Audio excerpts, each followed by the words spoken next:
All right, guys, welcome back to Press X Podcast, or welcome if you are new, welcome if it is your first time partaking in this show. Press X Podcast is officially back now. Appreciate you guys tuning in. Appreciate you guys, as always, waiting patiently for the show to start. We have some really interesting topics to go over and talk about today. The biggest topic, obviously, is going to be in regards to Bungie and what's going on with this studio that Sony acquired. Sony spent $3.6 billion on Bungie, which is by far the most amount of money that Sony ever spent on a studio. And it seems like this studio is running into some very serious problems. And it seems like Sony is in the process of making some very significant changes internally that we will likely feel the repercussions of in the coming years. So, yeah, that's going to be the main topic we discuss today. But we're also going to be talking a little bit about the PlayStation 5 Slim.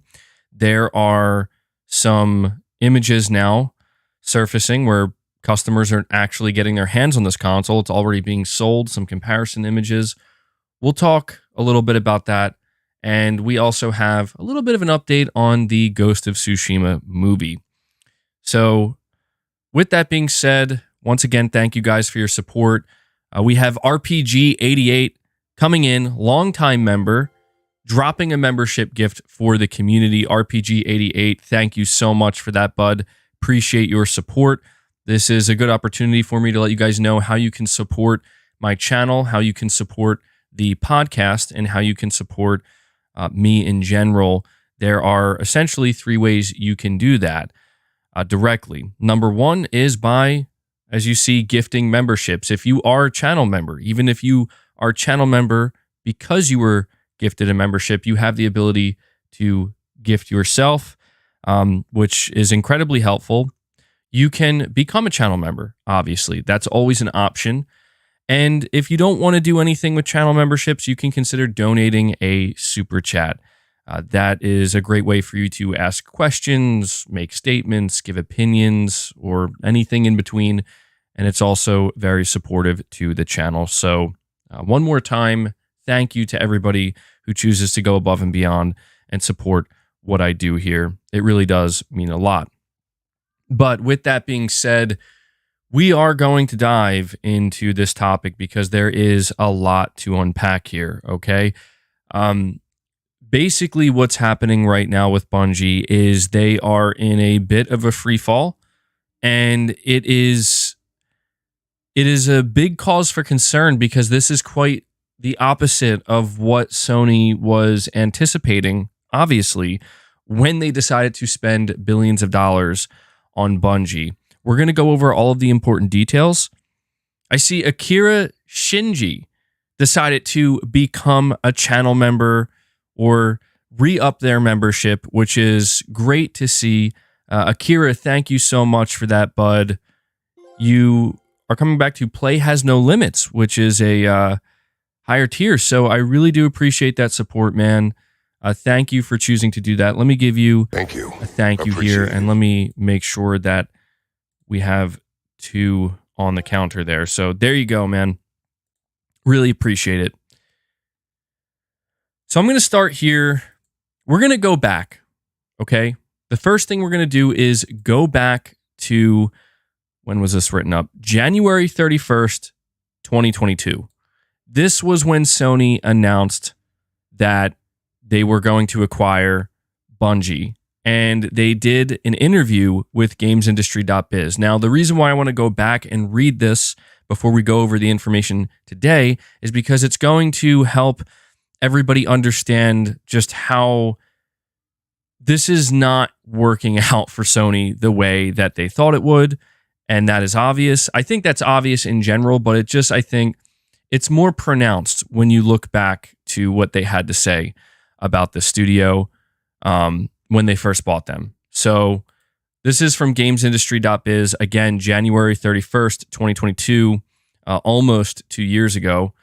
PlayStation's acquisition of Bungie may not result in exclusive PS5 games, but it will allow the platform holder to significantly accelerate its ability to make online live service games across different platforms. In an interview with GamesIndustry.biz, Sony Interactive Entertainment CEO Jim Ryan says that Destiny 2 and future Bungie games will continue to be published on other platforms, including rival consoles. The advantage Bungie offers Sony is its ability to make huge multi-platform live service online games, which is something the wider organization is eager to learn from. The first thing to say unequivocally is that Bungie will stay an independent multi-platform studio and publisher. Pete Parsons, CEO of Bungie, and I have spoken about many things over recent months, and this was one of the first and actually easiest and most straightforward conclusions we reached together.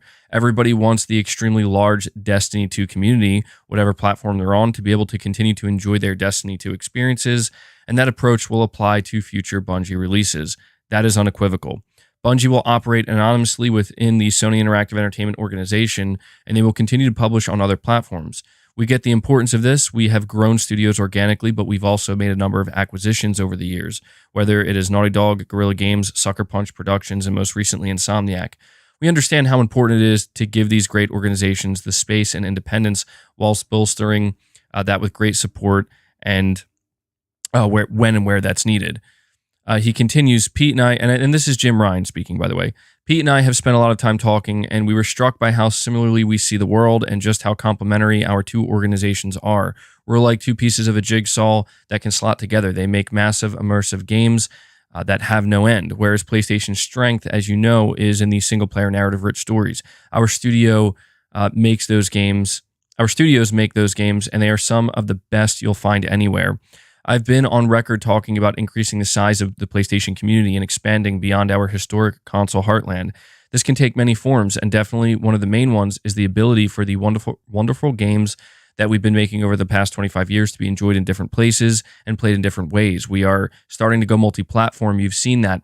We have an aggressive roadmap with live services and the opportunity to work with and particularly learn from the brilliant and talented people from Bungie that is going to considerably accelerate the journey we find ourselves on. Philosophically, this isn't about pulling things into the PlayStation world. This is about building huge and wonderful new worlds together. Meanwhile, on the Bungie side, Pete Parsons tells GamesIndustry.biz that Sony offers the ability to accelerate its own plans, which includes the prospects of taking its IP to new entertainment mediums such as TV and film. Back in 2016, we set out on a vision for ourselves to create worlds and inspire friendships. We wanted to become one of the world's great entertainment companies. And more than that, become the center of creative and technical excellence so that no matter who you are, where you're from, how you identify, you can feel like you've come to Bungie and do your best work. Even though we've been working together since 2013 with Destiny 1, it was remarkable how close Sony and our visions were. You can't help but look at Sony's accomplishments, not just as a great platform and having easily some of the best development teams in the entire world, but also one of the greatest entertainment companies in the world. We saw this great opportunity to build not just Destiny, we're working on more than Destiny, this great interactive experience, which we think we're good at, but also being able to explore these worlds even more. But it's not all about expanding its brands to other mediums. Sony have been so gracious over the last decade to give us early insight into their platforms and technologies and games. The ability to work with thought leaders within the Sony network is incredible. We are already friends with a lot of them. If you think of the list of giants who live within the Sony Interactive Entertainment Company, it's incredible. Also, I think we have something to offer. Jim Ryan adds, the way people play games has changed a lot over the last few years. We have created some wonderful properties over the course of the last 25 years with characters that people love and resonate the world over. Offering the opportunity to enjoy those experiences in a completely different way is something that we are very excited about. I can't go into details today, but we have a really amazing roadmap on how to do that. Again, we're almost finished here, but Jim Ryan back in January of 2022 said we have a really amazing roadmap on how we're going to do that. And here we are sitting November 1st, 2023 with no roadmap. Wow. Didn't see that one coming, certainly. It continues, PlayStation has been vocal in its position on workplace issues that have blighted the games industry in recent years. In an article published by IGN late last year, 26 Bungie employees reported incidents of sexism, racism, abuse of bosses, and systematic discrimination at the company. Bungie apologized and detailed measures it had been taking to address these issues, including the dismissal of abusive leaders. Nevertheless, was this a point of concern during the acquisition?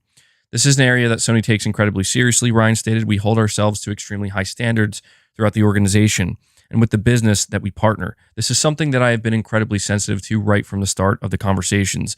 And I've been nothing but impressed, and I have nothing but the highest praise for the way that Bungie organizes and conducts itself. There are a number of areas that Sony can learn from Bungie. Philanthropy is a cornerstone value, and I think that speaks to everything. Parsons adds, we've been incredibly transparent with each other with what we're doing and the challenges we face. We are a 30-year-old company, and we're continuing to learn, build, and grow. I'm extremely proud of the work that we are doing to create a thriving, inclusive environment for people, and we're going to continue to do that. We will build, learn, and grow, and I think we have a lot to learn from Sony. The $3.6 billion deal is the latest of a string of multi-billion-dollar acquisitions that have happened in games this month alone, following the Take-Two proposed buyout of Zynga and the news that Microsoft is acquiring Activision Blizzard. However, Jim Ryan says that the Bungie acquisition isn't a response to those deals. These conversations have been a number of months in generation and certainly predate the activity that we have seen this year. From our perspective, this is really doing what we feel is right for PlayStation, what we feel is the right thing to drive PlayStation to places we've never been before. Parsons adds, excuse me, as I'm choking over here. Parsons adds, the talent across the board from development to publishing, we have built a great business and have been able to build up our bench of talent. We were good. We had and continue to have some strong, solid vision. What happened out of these conversations, though, is we felt like, wow, here's a group of people who really understand us and our vision and are almost two sides of the same coin. Could this partnership accelerate that vision? Also, we do a significant amount of philanthropy. How can we continue to do good for those in need? And what is exciting for us is that Sony understood not just that desire and need to be independent and to keep that lightning in a bottle, but they believe in our vision and the way we're focused on our vision. Those aren't just words, man. They really do. This had nothing to do with industry consolidation. This had everything to do with a shared vision and how we could do things better. The deal is a significant buy from PlayStation. Sony is not a small organization, but it doesn't have pockets as deep as some of its competitors. Nevertheless, Ryan says the firm is not done in this area. The final paragraph of this lengthy article is a quote from Jim Ryan. He says, we should absolutely expect more, he concludes. We are by no means done with PlayStation. We have a long way to go. I will personally be spending a lot of my time with Pete and the team at Bungie, helping make sure that everything beds down right and that autonomy means autonomy. But elsewhere in the organization, we have many more moves to make. Okay, thank you guys for hanging in there with that lengthy read. But this, to me, is critical to go over right now because, again, this was the first interview conducted with Jim Ryan and Bungie CEO Pete Parsons after Bungie was officially acquired by Sony. And you can see how things have completely fallen apart since then. I think this really highlights how there was just so much enthusiasm and hope within both, with Jim Ryan and Pete Parsons, and Jim is gone or is leaving very soon, and Pete Parsons is now under fire for what is happening at Bungie. Not good. Not good at all. Akira Shinji, sorry, I'm getting a tongue twisted here. Thank you so much for also gifting a membership. That actually brings us up to 3 memberships on the day. I really do appreciate that, Akira. You not only became a member, but gifted a membership yourself. Good stuff, man. Thank you so much. Okay, so we established the context of this is what Sony had to say. This is what Jim Ryan specifically had to say when they acquired Bungie. This is what CEO Pete Parsons of Bungie had to say. Now we're gonna come to today, where we have multiple write-ups on Bungie that we have to go over because it sounds like this studio is in some serious trouble. So the first write-up comes from Bloomberg's Jason Schreier. This was reported yesterday.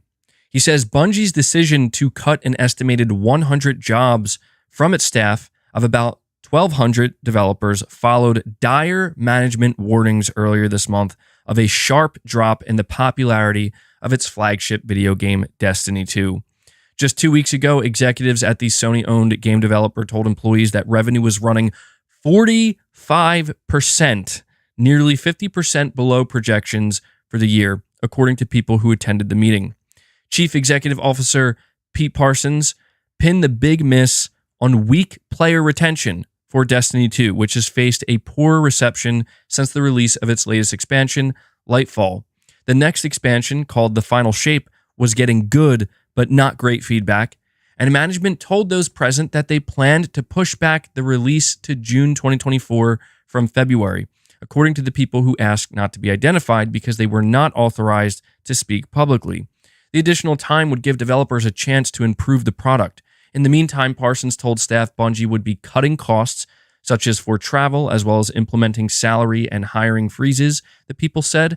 Everyone would have to work together to weather the storm, he said, leaving employees feeling determined to do whatever they needed to get revenue back up. But on Monday morning, the news got worse. Dozens of staffers woke up to mysterious 15-minute meetings that had been placed on their calendars, which they soon learned were part of a mass layoff. Bungie laid off around 8% of its employees, according to documentation reviewed by Bloomberg. Bungie did not respond to requests for comment. Employees who were let go will receive at least 3 months of severance and 3 months of Bungie-paid Cobra health insurance, although other benefits, such as expense reimbursements, ended Monday, sending some staff racing to submit their receipts.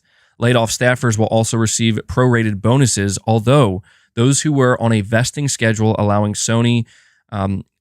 Sony's acquisition of Bungie in January 2022 will lose any shares that weren't vested as of next month. The layoffs are part of a larger money-saving initiative at Sony's PlayStation unit, which has also cut employees at studios such as Naughty Dog, Media Molecule, and its San Mateo offices. TD Cowen analyst Doug Kreutz wrote in a report Monday that events over the last few days lead us to believe that PlayStation is currently undergoing a restructuring. PlayStation President Jim Ryan announced last month that he plans to resign. Okay, so those are some of the stats regarding these layoffs and the situation going on at Bungie. A couple of things we need to highlight that are of great importance. 100 jobs, 8% of their total workforce. That's pretty significant. No doubt about that. That's 100 devs pretty much gone. This to me, so the two really big takeaways here that, in my opinion, show just how much trouble Bungie might actually be in is the company told employees that revenue was running 45% below projections. Guys, I mean, this is not to be understated. 45%. That's nearly 50%. Nearly 50% of the total amount of money they thought they were going to make, they're not making. That's bad. That's really bad. But it gets worse because it's when we see here the reason for this, the CEO of Bungie told the employees this is due to player retention for Destiny 2, which has been received poorly thanks to the last expansion, and it is leading to their new expansion not being pre-ordered as much. Players are moving on, or they're not coming back. It's very, like, these two things, in my opinion, are not good, because I'll tell you right now, just as we just read that gamesindustry.biz. Oh yeah, and it's also worth noting that the Final Shape expansion was delayed to June 2024 and Marathon was delayed to 2025. It's worth noting that gamesindustry.biz article we just read, the interview where Jim Ryan and Pete Parsons, they were very excited. I mean, Jim really talked Bungie up, man. He really said how this is only going to be good for everybody, he believes. And I get it. They just made a big purchase. I understand the enthusiasm, but make no mistake. If you had told Sony, if you had told Jim Ryan, hey, Jim, about 2 years from now, after you make this $3.6 billion purchase, Bungie, yeah, they're going to be operating nearly 50% below their expected revenue. And they're going to have trouble retaining players for their game. I assure you, if Jim and Sony knew this at the time, obviously they would not have purchased Bungie. They would not have purchased Bungie, or at the very least, they would have spent a lot less money on them. Yes, it was nearly 2 years ago. Come January of 2024, it'll be 2 years since Sony acquired Bungie.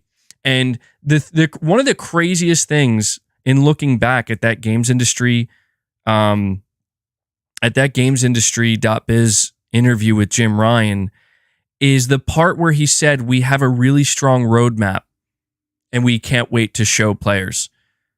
And we just never saw it. Like, that roadmap either didn't exist or was in very early stages or just got completely scrapped along the way. But we've never seen that roadmap. Unless Jim Ryan's roadmap was this year's showcase, in which case that's just as bad, if not worse in some ways. He pulls up an actual map. This is our roadmap. Dragon Blood Eye, thank you so much for the super chat, my friend. You're saying, I remember at the Halo Reach times, the CEO from Bungie was extremely lazy and only wanted to put the minimum effort and was hard to work with because of his ego. I think Microsoft will win at the end. Well, we're going to talk about the greater implications of this. Obviously, there is a big conversation to be had about the timing of this, where Microsoft just cleared their deal for Activision Blizzard, and then we're getting this news about what's going on with Bungie. This is precisely why I titled my podcast episode the way I did, because Sony, it is obvious Sony bet on the wrong horse here. We're going to dive much deeper into that conversation, Dragon Blood Eye, and I can't speak to those days because I never really got deep into Halo. I wasn't really sure what it was like during the Halo Reach days, but certainly some interesting insight, man. And thank you again for the super chat. We also have Zen Kenshin coming in and saying he wants to gift a channel membership as well. He keeps this channel membership train going by dropping one. So Zen Kenshin, thank you so much for doing that, man. Thank you. Gotta give you a thank you for that. That brings us up to 4 channel members on the day. So good stuff there, guys. We are not finished yet with this, though, because there is another write-up here that comes from, I believe, Paul Tassi, who's been following this very closely, of Forbes, and he put out an article, and he says the Bungie and Destiny 2 situation gets worse per new info. While Bungie's wide-reaching layoffs occurred on Monday, Tuesday was all about making sense of the mess and uncovering new information about what happened, why and how it was linked into the performance of Destiny 2 specifically. I spoke with sources, as did IGN and Bloomberg, and the picture painted through all of this is rough to see, especially if you're an avid player of Bungie's games, including Destiny. Here's the information that was uncovered yesterday about how this went down and what on earth is going on over there. So he puts bullet points here. Bullet point number 1. While owned by Sony, Bungie continues to operate as an independent arm. A wider Sony ask for spending cuts resulted in Bungie deciding on a larger number of layoffs. Estimates say around 100 employees, 8% of the company, with them deciding who was laid off and how that process unfolded. Going back on what was said a year and a half ago that the acquisition would not mean layoffs, Sony is not replacing anyone with internal employees, but some of the cut roles may now be outsourced entirely. So this is very important to understand because this was a large part of the conversation.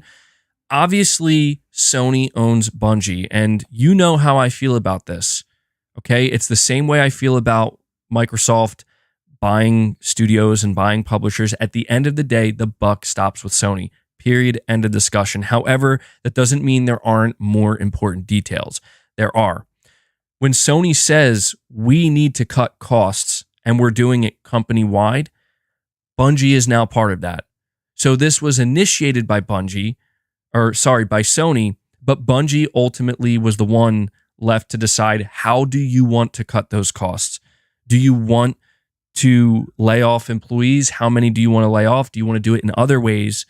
It was up to them to decide, and this is the way Bungie chose to handle it. But at the end of the day, we do have to make this clear, this is Sony's studio.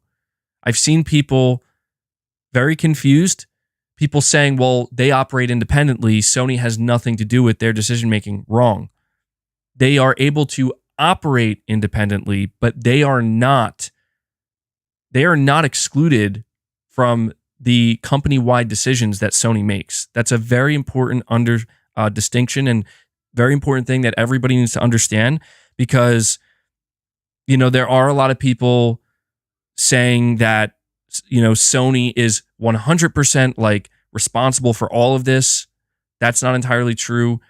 They were the one who made the call to cut costs, but they then told Bungie, you decide how you're going to do it. And then Bungie, this is the decision they made. So as with most things, there's a little bit more to it, but I do also still want to acknowledge that in the same way that if Microsoft were to announce mass layoffs, or not Microsoft, but Bethesda, if Bethesda were to announce mass layoffs at their studios, I would, at the end of the day, say, well, that ultimately falls on Microsoft because they are owned by Microsoft. Microsoft is responsible for this company. So just wanted to put that out there. Lone Wolf Gamer, member for 6 months. Appreciate it, bud. You're saying, MBG, with all that is going on, do you think we'll see any PS1 or PS first-party games in 2024? I'm still hopeful for Wolverine, but nothing is confirmed yet. It's a great question.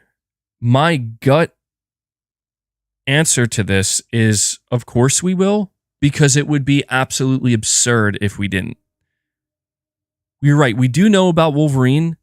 I'm going to put this out there right now. I do not anticipate Wolverine coming in 2024. I think that's simply asking too much of Insomniac. Insomniac are incredible at what they do, and they deserve all the credit in the world as far as I'm concerned for how consistent they've been, constantly propping up the PS5, being a true standout studio in terms of just keeping that higher quality, but also keeping it flowing at an insane pace.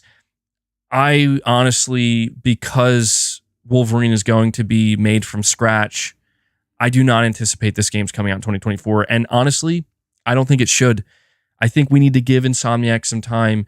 As we see, some people were having some issues with Spider-Man 2. Again, not nearly as bad as I think some people were making it sound, but there were some issues. It was a little bit more buggy. Apparently, it was due to the patch, which is weird because it sounds like they just basically made a mistake with the patch. So maybe at the end of the day, they actually didn't really need more time. It was ready to go. They just made a critical error towards the end with this day one patch. But I guess what I'm trying to say is I don't want to see Insomniac rush anything because Sony needs them to. If Sony doesn't have any games ready to go in 2024, that's on Sony. That should not put excess pressure on Insomniac. Insomniac should have all the time they need to deliver a proper Wolverine game. But then again, we have no idea how far along they are in development. If Insomniac is really that skilled and that efficient, who knows? Maybe they are on track to release this game by the end of next year. But we do have to understand that Sony has never dated Wolverine. There were rumors that it may be targeting a late 2024 release, but it was never officially confirmed. The only first-party video game from PlayStation Studios that has a release year attached to it, believe it or not, is Concord by Firewalk Games. We have seen zero gameplay, and that is the only first-party Sony game that has a year attached to it. That is very obviously problematic.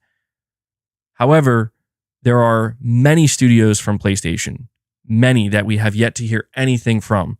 So my gut tells me that Sony does have games that they have lined up ready to go for next year, because if they do not, they are going to be in very, very serious trouble.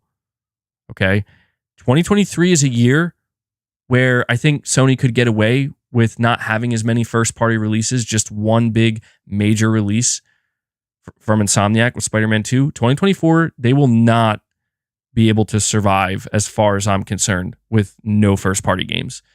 Again, I don't think that the solution, if that's the case, is to rush anything. Don't rush anything. But that would be very problematic. No doubt about that. So just to answer your question as simply as I can, I do believe Sony will have more first-party games to announce and reveal that will be ready to go by 2024. We have Figuratively Literal with the super chat saying, do you think this influenced Sony's shift away from live service? If true, it just makes too much sense. Sony is seeing the pitfalls of live service.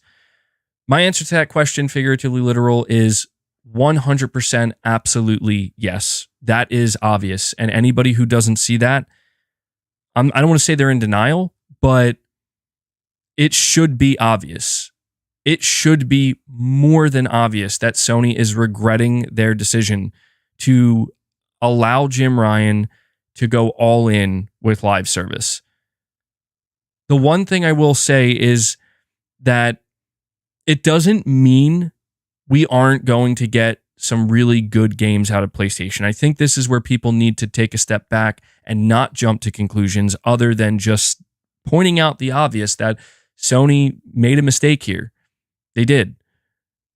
They made a mistake. They really sold their shareholders on the live service future, and they have produced no results. And their studios are seemingly running into a bit of turmoil here, and Bungie, ironically enough, is seemingly running into the worst of it.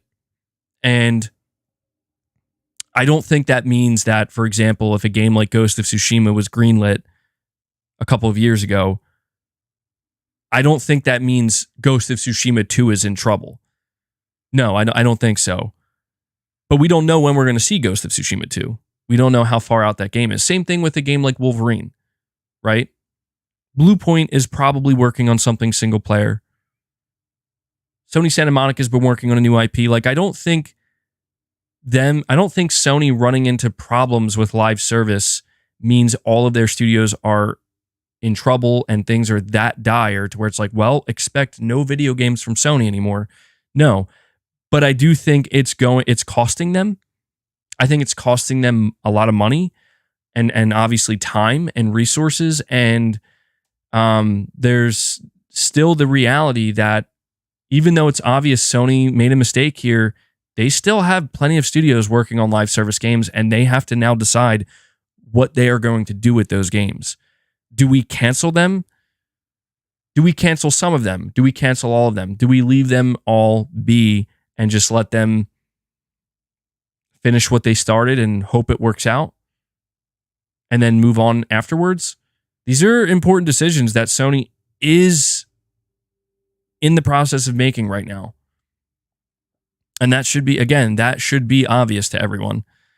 So to answer your question, Figuratively Literal, yes, I do think this is Sony clearly shifting away from live service and realizing that it's not bulletproof. I think many publishers and many video game executives had a rude wake-up call this year specifically to see that it's not that simple. Like, nothing is bulletproof.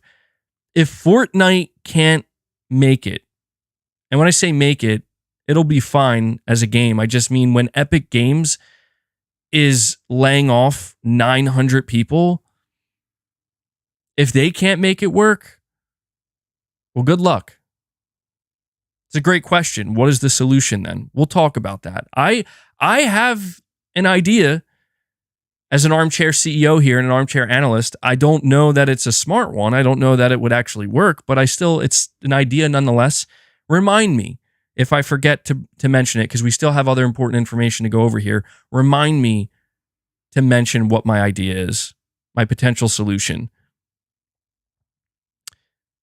Yeah, see that right there. You're saying, MBG, what's the solution to Sony's profit margins shrinking? That is not something I'm even going to attempt to tackle, because I don't know. Again, I have an idea. I don't know that this idea is foolproof. I don't know if there could be major flaws with my idea on what I think Sony should do, but I'll talk about it nonetheless. So again, just remind me, I'm almost finished going over all the information regarding Bungie. I want to make sure I get that information out though. so it's not scrambled all over the place. And we have Dragon Blood Eye saying, I played Destiny 1 and 2, but I prefer Destiny 1 over 2. Bungie's Destiny is only successful because of the Halo games, because people were hyped about it. I can't speak to that, Dragon Blood Eye, except for the fact that I did play Destiny 1 for a little while. I think I played it up to the second expansion, and then I was just like, yeah, I'm tired of this. It's just too much rinse and repeat. It's too much of the same. It's just a grind.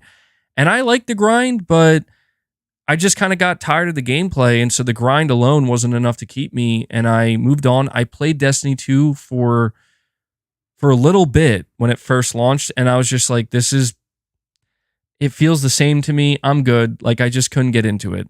And obviously back in the day, I never really got deep into Halo. I played Halo, but I just never felt the same way about Halo that a lot of other people did, and I always felt weird about it because I'm like, is there something I'm missing? But the fact that I also couldn't get into Destiny just tells me that I'm just not into Bungie as a developer that much. No offense to them, I'm just not. And that's an interesting thing to hear. The Destiny community right now, understandably, is pretty shook, and I can't blame them. You know, there are quite a few. Well, let's face it, there are a lot of Destiny players, even lapsed players, and you know, I'm seeing these videos pop up where it's like the morale is really low, and you can understand why. You're saying their subreddit is on fire. I believe it. I absolutely believe it. You know, I do want to point something out here. One of the things we just talked about is how Sony and Jim Ryan specifically made it crystal clear Bungie is independent. Bungie is independent. They're autonomous. We're not going to have control over them. I mean, they still own them, but we're not going to control the decisions they make. I think that Sony may have done this intentionally. Possibly. Just another theory here, but maybe they knew that they were taking a risk and that it could go south, and that in order to mitigate the damage done to the Sony brand or the PlayStation brand, they would kind of just keep Bungie at a distance. With the way Jim Ryan was talking, that to me is an unlikely theory, but still just something worth thinking about. But Dragon Blood Eye, thank you so much for the super chats, buddy. We have Buck with a $10 super chat, and he says, in 2022, Jim Ryan expected Factions 2 in 2023, Marathon in 2024.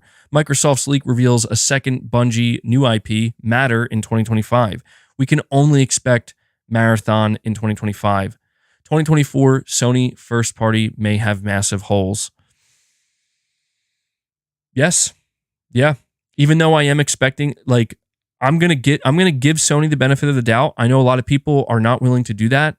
And I know that some people might just call me a blind fanboy for doing that, but I'm going to give them the benefit of the doubt because I feel like Sony has earned that, at least from me anyway, where they've done a good job this generation so far. And 2023 is the first year where I've seen some weakness.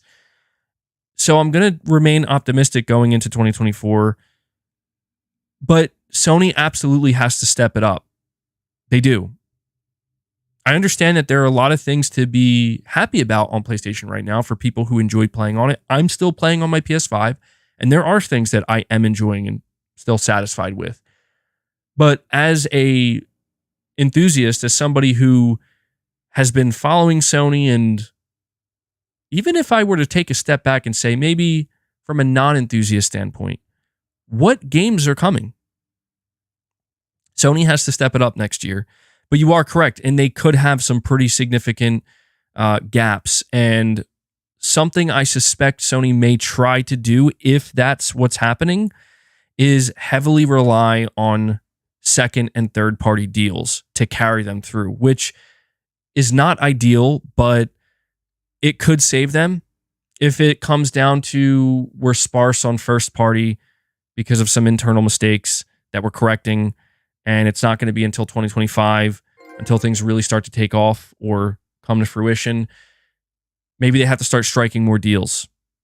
You know, we know they have quite a few games right now that are expected to come out, but we haven't gotten any release dates. Rise of the Ronin, Silent Hill 2 Remake, Stellar Blade, you know, among others. So Yeah, definitely something we have to be concerned about going into next year, Buck. No doubt about that.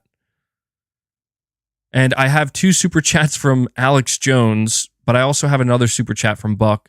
So in order to keep this as consistent as I can, I'm going to read Buck's second super chat, and then I'll read Alex Jones, his 2 super chats back to back. Buck says Jim Ryan invested $1.45 billion from 2020 to 2022 into Epic Games for the Metaverse VR. In 2023, Epic's valuation, $40 billion to $20 billion. Sony could fund 7 $200 million AAA bangers for $1.45 billion. Is it possible Jim Ryan mismanaged $6 billion from Sony? Buck is asking the important questions here. Buck is absolutely asking the important questions. And Buck, I'm going to give you a short answer because this is going to be a major part of the discussion in a little bit. Buck, I do apologize because I want to answer your question now, but I'm afraid if I do, I'm going to get totally sidetracked because I am going to answer this question in a little bit. All I'm going to say is, Buck, I think you may be onto something. Okay? I think you may be onto something, and you're showing some numbers here to prove that. We will discuss that, and I will answer that question more directly very soon. I have 2 super chats from Alex Jones. The first says this is apparently your 5th time super chatting, so thank you so much for that, Alex Jones. You're saying here this was 100% Sony PlayStation's control. How projects are funded, if you cut funding to a project, that's when layoffs start happening. So this is unexpected behavior, Sony, but they're basically, I'm trying my best to read it. What they basically did was have Pete Parsons fall on the sword of the layoffs and try to take no responsibility.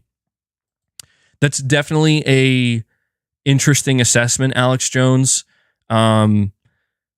Basically what you're saying here is that this ultimately is Sony's fault, and they funded Bungie and, allowed them to have access to a certain amount of money, and Sony is basically now asking them, specifically Pete Parsons, the CEO of Bungie, to take the fall. Well, there is a flaw, Alex Jones, with what you're saying here. And the flaw is you're taking something that Sony established day one and blaming Sony for it, even though they established it day one. So what I mean is the idea that Sony turned to Bungie CEO Pete Parsons and say, you got to fall on this one. You got to take the blame here, Pete, because we don't want any. No, what Pete Parsons is doing is his response. Like, as CEO of Bungie, he agreed to Sony's terms. We need to acknowledge that. So, Alex Jones, I do appreciate this because it is bringing up something very important. People want to place blame right now. This is Sony's fault, right? This is Bungie's fault. It's both. Bungie had to agree to Sony's terms, and Sony had to agree to their terms. The terms were, you are autonomous. You are independent. We still own you as a parent company, but you make your own decisions. So when the day comes when the company that Bungie agreed to be purchased by and allowed to be the parent company, when they turn to them and say, listen, we're having some financial problems, we have to make cuts. You have to decide now. That is your responsibility. You have to decide how that's going to happen. And so what I'm trying to say, Alex Jones, is that it is Pete Parsons' responsibility to fall on that sword. He agreed to that. Now, don't get me wrong. I'm not saying Sony doesn't take any of the blame. I'm saying the opposite. There is blame to be placed on Sony here, but not directly with Bungie. It's actually more widespread. It's an overarching type of blame that every PlayStation studio and fan is going to feel the effects of. So I'm going to talk about that soon, Alex Jones. But either way, thank you so much for the super chats, bud. And let me give a big shout out to Hellbound 1981. Hellbound 1981 is coming in and dropping 5 membership gifts, keeping the train going, bringing us up to 9 members on the day. Huge numbers, guys. Thank you so much for the love and for the support. Hellbound, you're an absolute legend, man. You are here every single stream, always dropping 5 more membership gifts, and I really can't thank you enough. So, good stuff, dude. Thank you. Appreciate it. And really quick, I see Alex Jones saying, so why cut funding? Because you also have to look at the numbers that just came out. You know, Pete Parsons does have to report to Sony, and he has to let Sony know. Well, to be honest, I'm actually not sure. They never made that clear. I assume he has to report to Sony, but what we know is that 45% below projections, 45% of their revenue below projections. That's why there have to be cuts. There's not enough money. Like, it is as simple as that. Bungie is not making enough money. That's it. When you cut through all the noise at the end of the day, that is why this is happening. Now, there is a conversation to be had, and it's being had right now, as to, like, did Bungie handle this gracefully? Are they taking care of their, the employees that they're cutting ties with? It seems like there's no, it seems like the answer to that is no. Like, they're handling it pretty badly. But at the end of the day, it's because they determine they're not making enough money, and they have to figure out who's gonna pay for that. And this is the unfortunate reality of business: is who pays for that most of the time? The lower rung, those who are on the lower on the ladder, on the totem pole. Even though it's the CEO who maybe made the poor decisions, a lot of the times it's the people below. And we're going to get into that as well. There's still a lot to unpack here.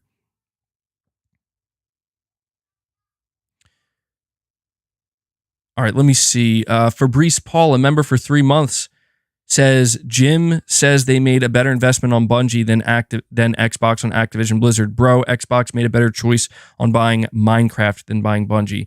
Yes, I know that may be painful for some PlayStation, like, really loyal fans to hear, but Jim Ryan was wrong. He was. You're right. He did say that. Jim told Sony shareholders that we believe we made a better purchase on Bungie than Microsoft made on Activision Blizzard. No. At this point in time, that's practically objectively wrong.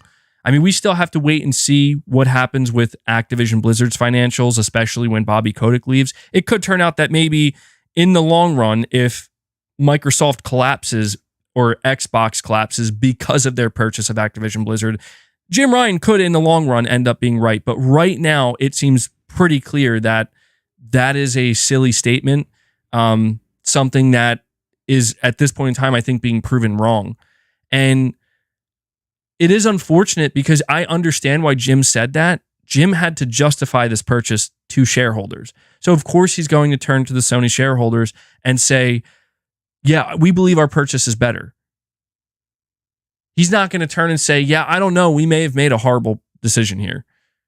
You know what I mean? He's not going to turn to the investors and seem nervous or give any sign that they're second guessing their own decisions. But right now, I think it is very obvious that like I say it as clear as I can. Jim Ryan bet on the wrong horse, man. He did. He absolutely bet on the wrong horse. But before I get too ahead of myself, let me go back to this article.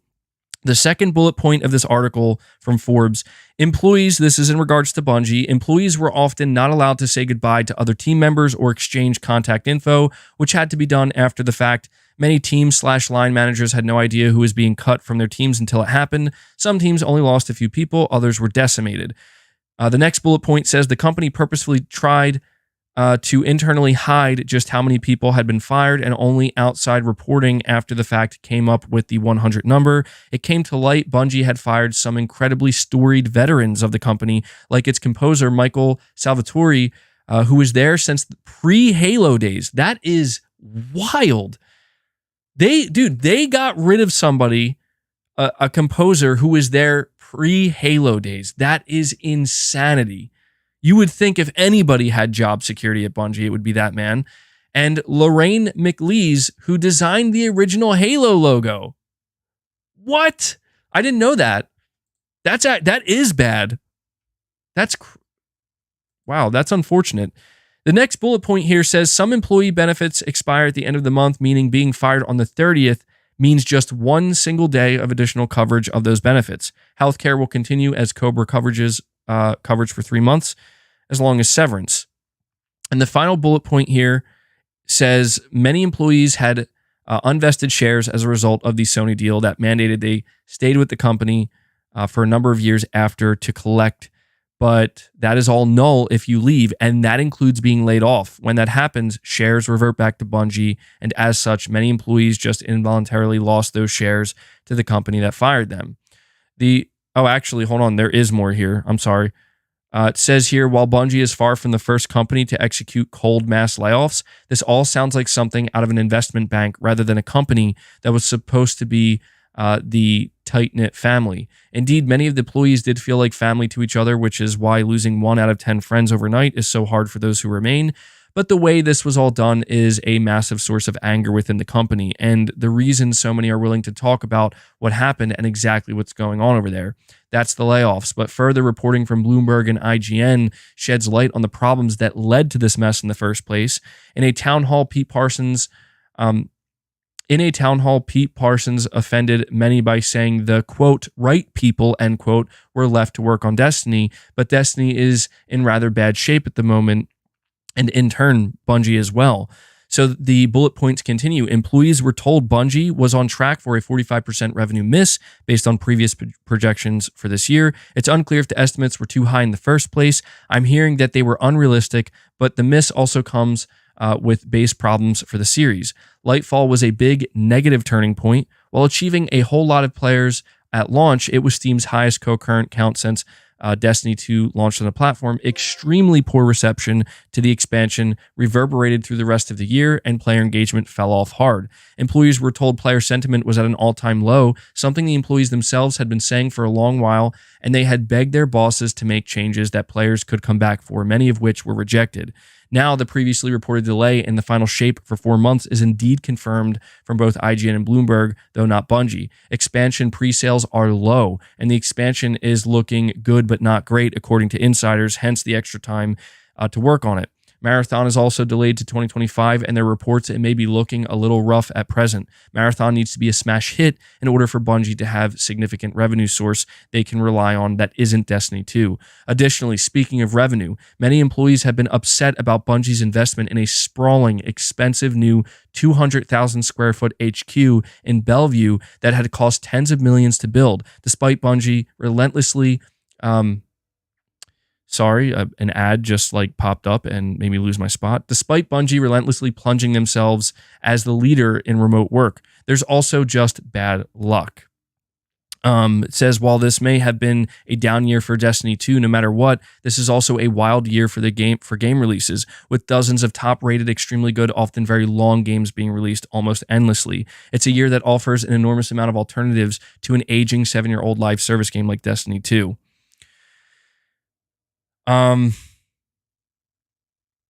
So the very last part of this article here before I continue, because I do have a lot more to say, is it closes by saying, but now it's hard to see how the situation does not get worse. I have seen low community sentiment before, but this is core of the earth low now after how this went down. Anger at Bungie management has many players walking away from the game or canceling Final Shape pre-orders. A 6 to 7 month extended Season 23 will mean even more attrition from players. And given all this, there's a general sense that Destiny essentially ends for many after the Final Shape, no matter what else is planned.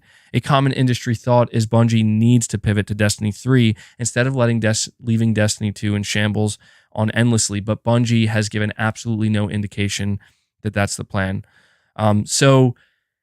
Yeah, okay. Where to even begin here? I'll begin with the 1222 who says MBG should be the new CEO for PlayStation. All right, so I appreciate that. I don't know that that's a job I would take because that's a lot of pressure. I don't know that I would envy the person who's next in line for that job.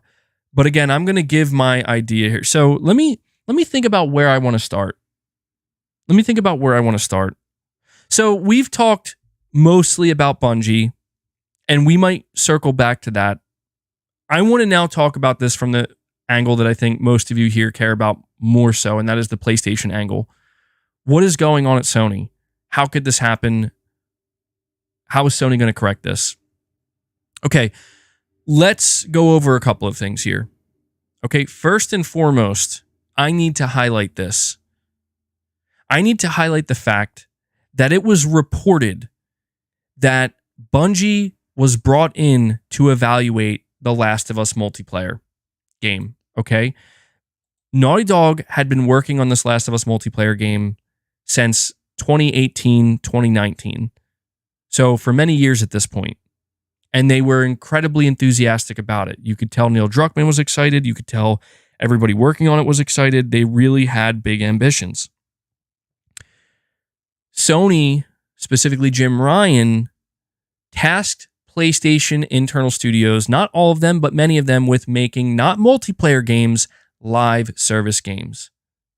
Naughty Dog has no experience in live service, but they do have experience in making multiplayer games, or at least add-ons to their games, multiplayer components, and they wanted to expand upon that. Bungie was purchased in January of 2022, and then they were brought in to evaluate this game that Naughty Dog had been working on for 4 to 5 years. And they apparently said, get this, you ready for this, guys? I know a lot of you remember, Bungie cited long-term player retention as being a potential problem with this game. And that led to Sony and Naughty Dog basically deciding, okay, then we got to either cancel this or put it on ice. We are now hearing that one of the biggest problems Destiny 2 is facing and Bungie is facing is long-term player retention. I think it's safe to say Jim Ryan fucked up big time. In a way, I feel a little bit vindicated here. And Corey, I apologize for not acknowledging your membership gifts too quickly, but you dropped them pre-rant or mid-rant. But I think it's absolutely safe to say Jim Ryan screwed up big time here because he put his stock in Bungie. Jim Ryan made the decision, and it does fall on him. He does fall on the knife here, understandably so, where he said, Bungie, they're our guys. Bungie's our man. We bought them. They're the experts. They will tell Naughty Dog whether or not this is coming together the way it should. And we will judge, we will decide what happens next. And then you look at what's happening to Bungie, and we have no choice but to look at the reality as PlayStation fans that Jim Ryan, as the CEO, let an external studio that has no idea what the culture at PlayStation is like, what the development culture is like. Jim Ryan bought them for $3.6 billion, gave them the keys to the kingdom, and let them be the ones to determine the fate, ultimately, when it's all said and done, of a Naughty Dog game that was in development for 4 to 5 years. Anybody who believes Jim Ryan decided to retire, I think maybe doesn't understand the bigger picture here. Jim Ryan did not retire. Well, he is, but he was forced to retire. He was done, dude. It's obvious. It is painfully obvious now that Sony looked at Jim Ryan and said, you're out. You're out. It's over. But before I continue, I have to give a massive shout out to Corey, the legend Landiga, who comes in and drops 10 membership gifts for the community. Corey drops a 10 bomb. Thank you so much, my friend. Corey's always here, pretty much every stream, doing major membership gift drops. And I really sincerely appreciate that, man. If it wasn't for your support as well as other community members here who were gifting and super chatting, I wouldn't be able to do this show. And it really means a lot. So, Corey, you deserve that, bro. You deserve that. Good stuff. I know you guys already gave Corey his W's in the chat, but maybe we can do it again. Let's get some W's in the chat for Corey. And before I read these super chats, let me just finish my little rant here. I understand that a lot of PlayStation fans feel the need to be kind of defensive right now, but I want to urge all PlayStation fans, don't be defensive. You're going to run into trolls. You're going to run into people who are going to exaggerate things and try to convince you that, Microsoft is in the process of like compacting Sony and crushing them, and Sony's done and it's collapsing. We need to get away from that nonsense because that's not what's happening right now. But what is true is if you see people saying, I think Jim Ryan may have made some serious mistakes at Sony. I think he may have actually done some damage. And I think that Sony is now working to undo that damage and looking to course correct here. That is what we do need to listen to and we should be talking about, because you cannot convince me at this point that that is not what went on here. I understand that some people are going to maybe try to just say, dude, you're getting all this just from a couple of layoffs. No. Anybody who has been following this channel, specifically following my streams and following the news, this is not just a singular thing, an isolated situation. This is something that has been, we've been covering for, I'd say, like a month now. It started with Jim Ryan announcing his retirement, and it's only been made clearer and clearer ever since, with different things that are happening, different decisions that Sony's making, and different things we're hearing from reliable industry insiders that Sony bet on Jim Ryan. So I saw somebody earlier say, you can't say Sony bet on the wrong horse. You have to say Jim Ryan bet on the wrong horse. No, Sony bet on the wrong horse. Sony, let's go back one more time here. Let's go back to 2019. The news comes out. And you know how it comes out? A single tweet from Sony, from PlayStation. Bye, Sean. Thanks for your work. We are now hearing that on that day that Sean Layden was fired, he was escorted out of the building. That's what we heard recently, which is a disgrace if true. Again, if true, allegedly. I'm not going to condemn Sony because I don't know. But we know that things ended pretty abruptly for Sean Layden and people were not happy.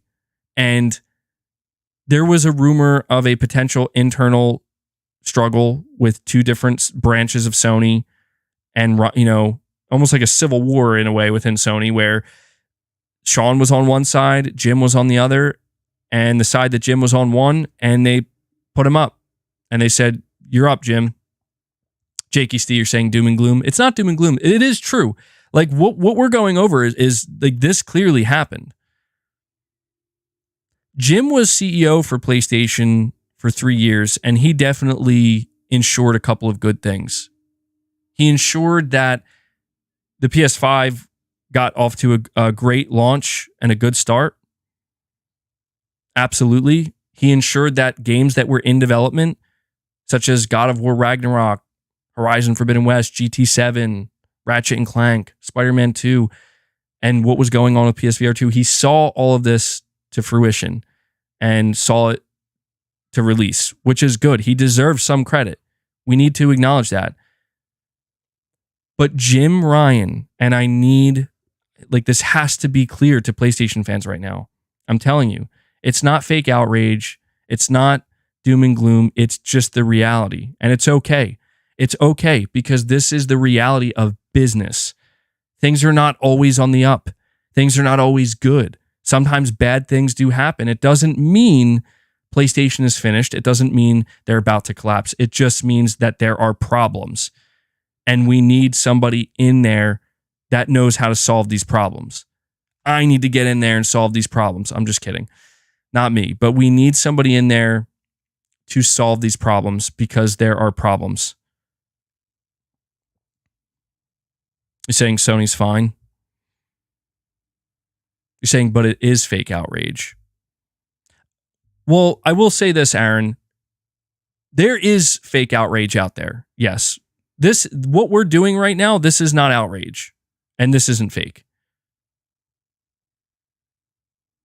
I think what you're trying to point out is that there are people reacting right now at like they are exploding as if we need to just lose our minds. And I understand why some people are going to do that, and I understand why some people are going to say, well, if this was Microsoft, you would be doing that. I get it. It's the back and forth, but if you cut through all that noise, this is an outrage right now. This is just calling a spade a spade. And part of doing that right now is acknowledging that Jim Ryan ensured the PS5 got off to a great start and released some great games. But Jim Ryan also told us and told Sony investors the future of PlayStation is live service games.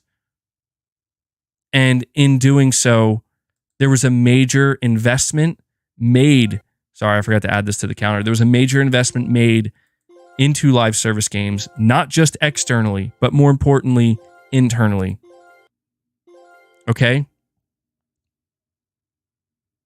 Multiple PlayStation studios were tasked with making live service games and are still in the process, presumably, of doing so right now. Multiple studios, including Bungie, were purchased for their live service games and supposed expertise while the competition was buying entire publishers. This was all done under Jim Ryan. I want to reiterate the reason why I decided to start this stream and this conversation by reading the GamesIndustry.biz article that came out the day Sony announced this acquisition is because I wanted to read to you what Jim Ryan had to say almost 2 years ago. That should have told you everything you need to know right now, and that he bet on the wrong horse. Sony bet on the wrong horse by believing Jim was going to be the one to properly lead PlayStation for the long term and guide them into the future. I'm sure Sony is thankful that he got the PS5 to a very good place.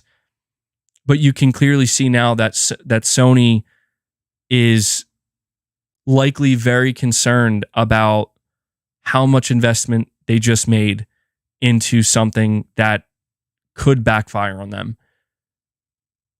I need to reiterate this to the entire PlayStation fan base, not in an effort to say it's over and everybody, again, be outraged, but just to highlight how badly this specific area, how badly it turned out for Sony. Naughty Dog, their crown jewel studio, just either had to walk away from a game or straight up cancel it. A full-blown game, not a side project, not a little remake or something, a full-blown new game because of Bungie. And if it wasn't because of Bungie, it was because it was actually that bad.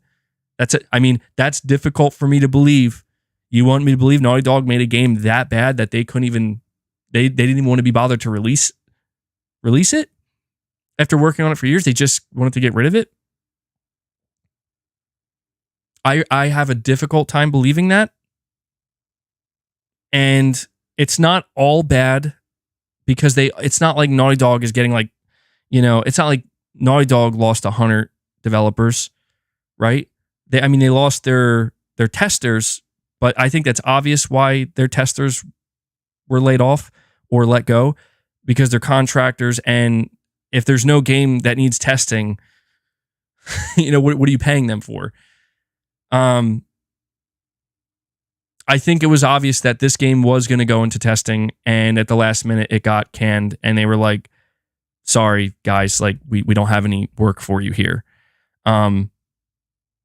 And the reason why I say it's not all bad is because at least Naughty Dog is going back to what they do best, which is working on a new single player game. But that's years of development down the drain. And now we have no idea when we're going to hear from Naughty Dog again.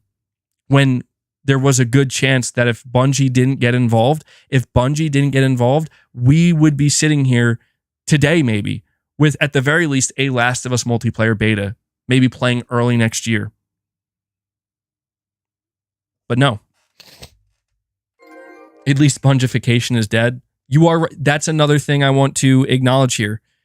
It's extremely unlikely that Bungie is going to be allowed to evaluate future PlayStation Studio titles. I think at this point, Sony is now just hoping that Bungie doesn't lose them even more money. That Bungie can get their act together, produce a successful live service game in Marathon, and give them and make them some money. That, I think, right now is Sony's hope. And I will read these super chats, guys. Just bear with me while I keep my train of thought going. Now, let me segue into telling you my idea for Sony. Well, I'm going to hold off on my idea because I still have more to say. I don't want these things to be too chaotic. I'll move on to reading some of the super chats first. We have Dragon Blood Eye. Thank you so much for the chat, my friend. You're saying, I like you more than Reforge. He can't accept constructive criticism or the truth and is coping hard and manipulating his audience, but you see things more neutral sometimes. Your fanboy shines, but love you. I appreciate that. I cannot speak to Reforge. And it's no offense to him. I just don't know his content. And that's the thing. There are many people who bring up other content creators, and I always feel a little awkward when they do because I don't like. I really, truthfully, the only content creators that I listen to at all, like frequently, is Sacred Symbols. Really, because I've always been a fan of Colin Moriarty. I've been following him for a long time. Other content creators, like I come across different people in clips sometimes, and again, random stuff here and there, but I can't speak to what they do, and I'm not going to. But what I will say, Dragon Blood Eyes, I just appreciate the support you're showing me, and I appreciate the kind words you have for the content and the channel. And I know sometimes I do get a little bit fanboyish at times, but it's just, it truly comes from a place of just, and I think that a reality check has occurred this year, not just for PlayStation, but the industry. It comes from a place of just wanting something specific from the video game industry. And I feel like Sony, more than any other company, has delivered that specific thing more consistently than almost all other publishers, or very few have been as consistent. And it's just, I just feel like sometimes I rally around that a lot. And, but it's times like this where it's a reminder that PlayStation is not perfect. PlayStation is not invincible. PlayStation is not the be all end all. They are very much susceptible to making mistakes, Nintendo has been extremely consistent. Yeah, that's funny. It's almost like we don't bring Nintendo up in the conversation because it's almost like they're in a realm of their own when it comes to consistency and at this point in time, like people just being totally satisfied with, at least it seems that way on the outside looking in, people just being totally satisfied. But I just think that all of this right now, what's happening with Sony it serves as a stark reminder that you can be as much of a fan of the console, of the brand, of the studios, of the games, of just the conversation itself. But it doesn't guarantee anything. And what really bothers me sometimes is when people make it sound like those who have been supportive of PlayStation are the reason why these problems are occurring. That's completely unfair for people to say that, because I don't know if people know this or not, but PlayStation fans didn't do anything wrong by buying and supporting single player games that Sony put out on their console. We weren't the ones who decided that Jim Ryan was going to be the next PlayStation CEO in 2019. We didn't make that decision. In fact, quite a few fans were opposed to that, saying Sean shouldn't have been fired. It's obvious that Sony made some of their own decisions while not considering their fan base. Not all decisions, but some. And this is the result. I will tell you right now, I do not feel sorry for Sony and this restructuring they have to do. Do you know why? Because all I see is a company that, while they did produce a lot of good things, and they still are producing a lot of good things, they got ahead of themselves. They got greedy. They wanted it all. And I will not sit here and shed a tear for a company that is stumbling because they decided that they couldn't look at what was in front of them and say, you know what, this is really good. It's okay. We're going to get more, but we don't need to have it all. They decided they had to have it all. And what I mean by this is when they brought Jim Ryan on, they said, look, we're doing great with our console. We're doing great with our games. But now we need to expand. We need to make movies. We need to make TV shows. We need to have mobile games. We need to buy studios to make these mobile games. We need to buy studios to go all in on live service. We need to have some of the biggest and best live service games. We need to make sure that the bulk of our revenue stream is coming from our own live service games and not our partners. And I understand to an extent why you need more, because the industry is consolidating, because your competition is buying publishers. But they went too far, too fast, man. And the rubber band, it broke and it snapped back on them. And now they're feeling that sting. And the fans are feeling that sting as well. That's just the truth, man. That is the biggest mistake that Sony made these past 5 years, is deciding that they have to not just make a couple of live service games and try it out. Their biggest mistake is we need to go all in, shotgun approach. You know, the bulk of our studios working on some kind of live service. And I think that what they did with Bungie will possibly go down as one of the biggest mistakes they've ever made. Because I'll tell you right now, it's not necessarily sink or swim for Bungie. At least it's difficult for me to determine if it is. But one thing that this article we just read from what it said, one thing it said that's absolutely true is Marathon can't just be okay or good. It has to be amazing. It has to be the next big thing. Because it's not Destiny 3. Destiny 2 is on its way out. Clearly, it needs to be a mega hit. It has to land. It has to hit the ground running, and it can't stop. And you know what? Maybe it will do that. But if I was a betting man, I would say, nope. Good luck. You're not... That lightning in a bottle you speak of, that's exactly what it was. It was lightning in a bottle. And people might say, well, they did it with Halo. Yeah, but they walked away from Halo, man. And it's impossible to determine what would have become of Halo if Bungie stuck with it. Maybe that would have been the best decision at the end of the day for them. And Destiny had its time in the sun.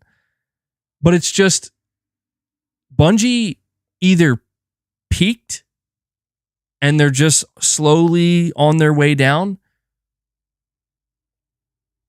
or they didn't and they're about to, rise again with Marathon. But I think Sony is frankly foolish for putting this much faith in an external studio that has nothing to do with PlayStation Studios' success, with the PlayStation console's success. I cannot deny it anymore.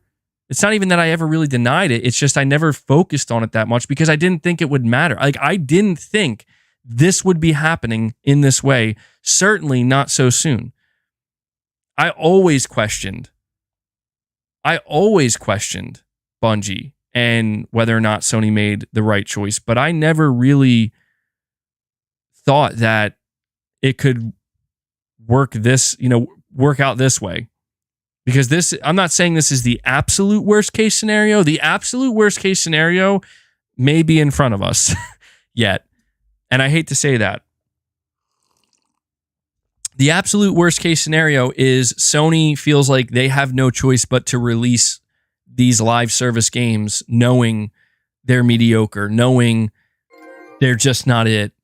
And we have to suffer through that one after the other, and just look forward to those single player games that we get rarely in between until it's made clear that, yeah, well, we kind of mismanaged our studios. And this is where I'm going to start getting a little bit more harsh here. Okay? Because it has to be said. It does.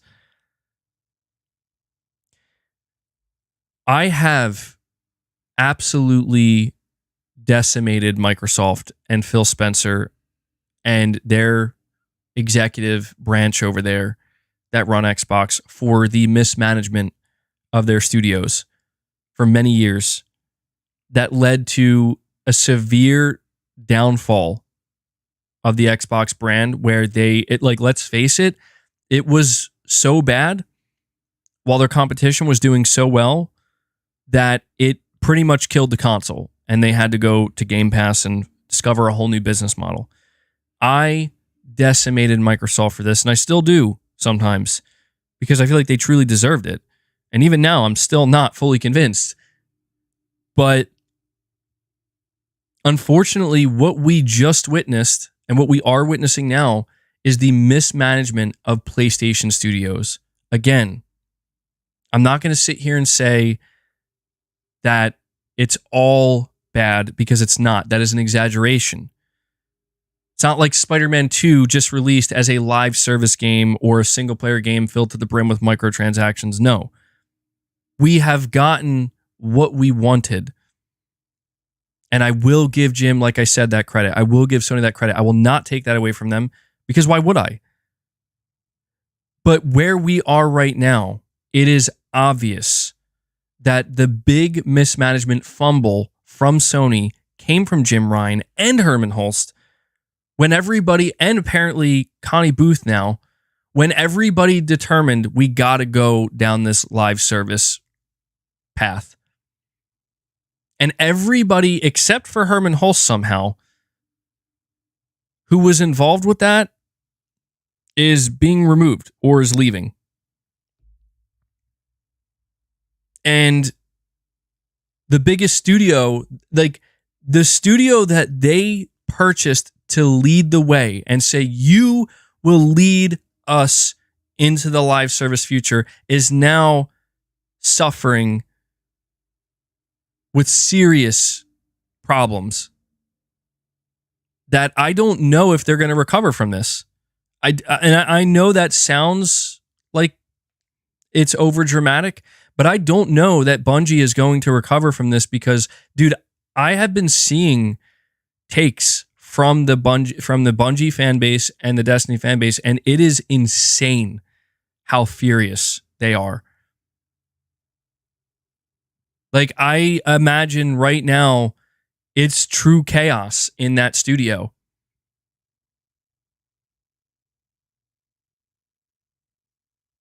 Sony has to get it together, man. Not because of the console war and they got to beat Microsoft and they got to be number one. No, Sony needs to get it together because if they believe that this is the way forward, then I think they're done. If Sony doesn't realize after this, and again, I think it's obvious they are pivoting. I think it's obvious they are changing their direction. But if Sony doesn't explicitly make it clear next year in 2024, if they don't make it clear, yeah, you're right, their earnings call is happening on November 9th. That'll be that we could learn a lot from that. But we know how Sony is. Sony likes to brush a lot under the rug. They like to be very secretive, in the dark. That's fine. We've come to expect that. But if they don't show it to us, if they don't show us come next year that we are refocused, yeah, exactly. We're restructuring, we're refocused, and we're doing things a different way, a better way, a way that's not a shotgun approach in live service. And they get back to the roots. That's what they need to do, man. I'm sorry, but I'm not sorry. That's what Sony has to do. They have to walk the fuck back, get back to the root of what makes PlayStation what it is. This is where I do get frustrated and the passion does come through because this is exactly what I've hated about Microsoft for the past 10 years. And I said it then about them and I'll say it now about Sony. These companies need to stop walking away so quickly from what made their brand what it is. They figure we conquered this, so let's just go conquer that. It's ridiculous. It's absolutely ridiculous. You're saying Sony is still making money and the drama is just for clicks. Well, number one, I don't think this is that dramatic. I mean, maybe I'm getting a little bit heated, but it's not that dramatic. And number two, yeah, you're right. Sony's making money, but you know what somebody pointed out earlier that is true that we do need to talk about? Their profit margins are shrinking rapidly. And you know what? That's bad news. That's very concerning news for the PlayStation brand, for Sony as a whole. That's extremely concerning if you're a shareholder. Oh, look, we made all this money. We made billions and billions and billions of dollars. Okay, how much of that is profit? Maybe like 6%. Yeah, that's not good. But that's not my concern. Okay, I'm not concerned about whether or not PlayStation is going to, be able to increase their profit margin. Look, I understand they have to focus on that, and as a company, just like Microsoft does, like they have to try to maximize their profit margins. I understand that. But I am not opposed to Sony reevaluating, like you said, like we talked about, refocusing and thinking, there's likely a better way to do this, a more sustainable way. It might be slower. And it might require a little bit more patience from the shareholders and the people who expect big numbers, but it'll be worth it. Everything Sony has been doing in their pursuit of live service these past couple years is the literal opposite approach that Sony has taken with their studios, with their brand, with their console, and with their players. And that's just a fact. Everything they're doing, buying a company, may I remind you, Bungie's philosophy for development is quantity over quality. Put it out now, sort it out later. That is their philosophy. This is the company that Sony decided to give the keys to the kingdom to.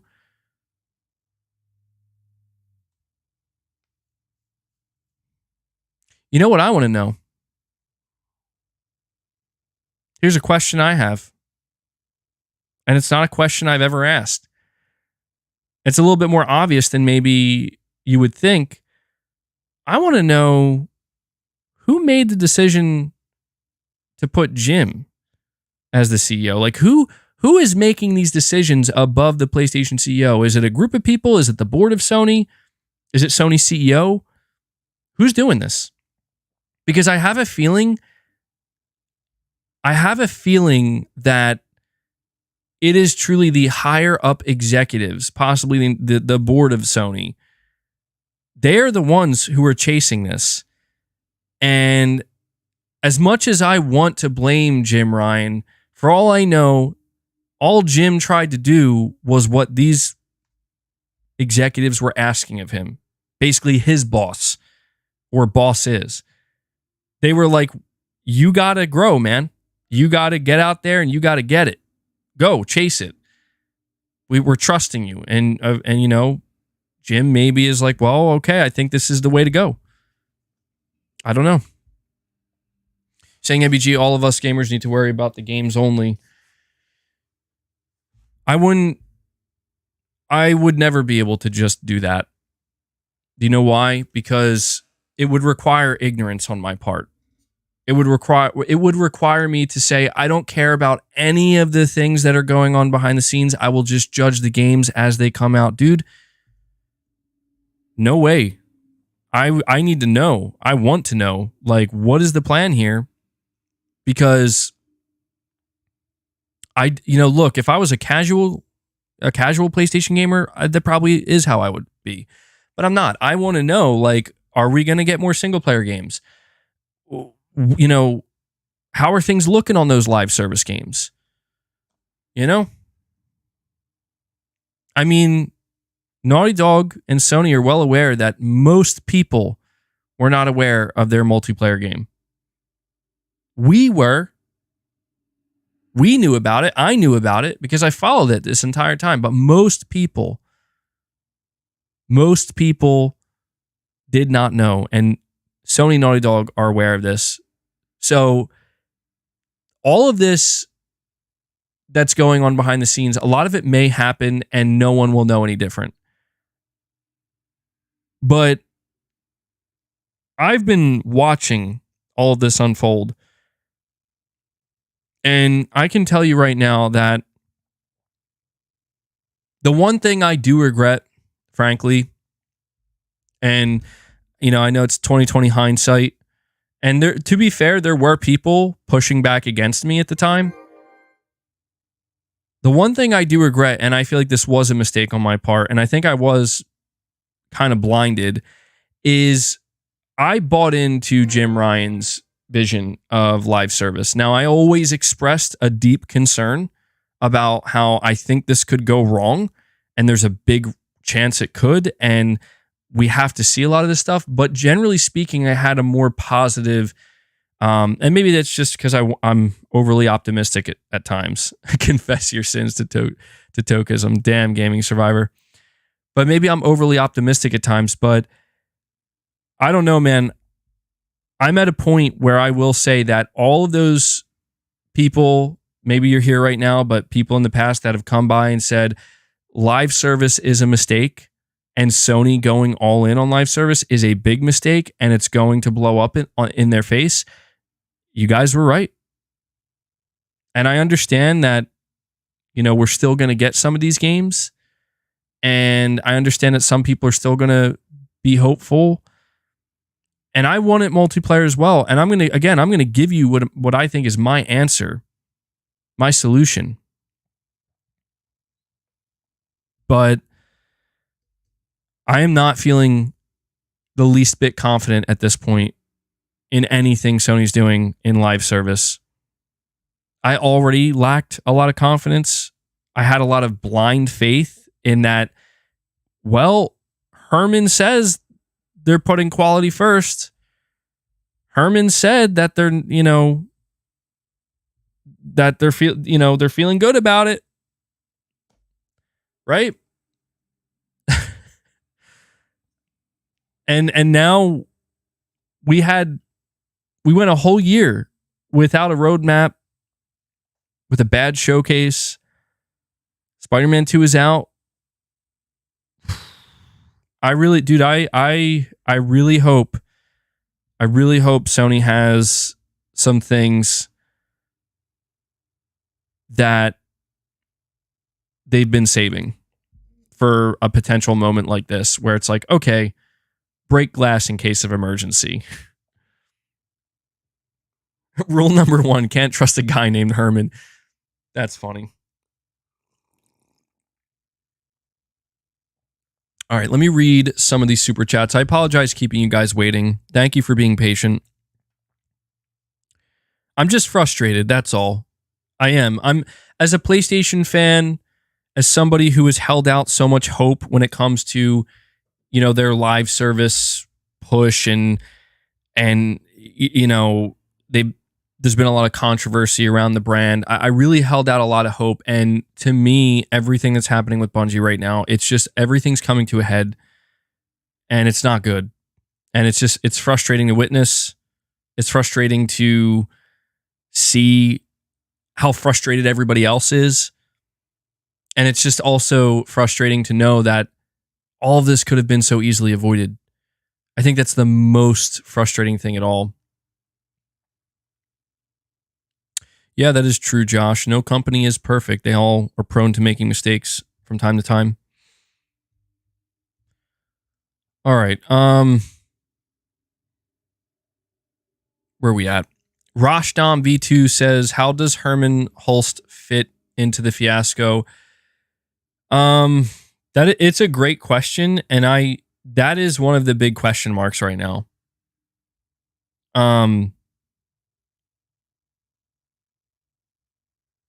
I don't know. I mean, my gut feeling at this point is that maybe Herman really didn't have much control over anything.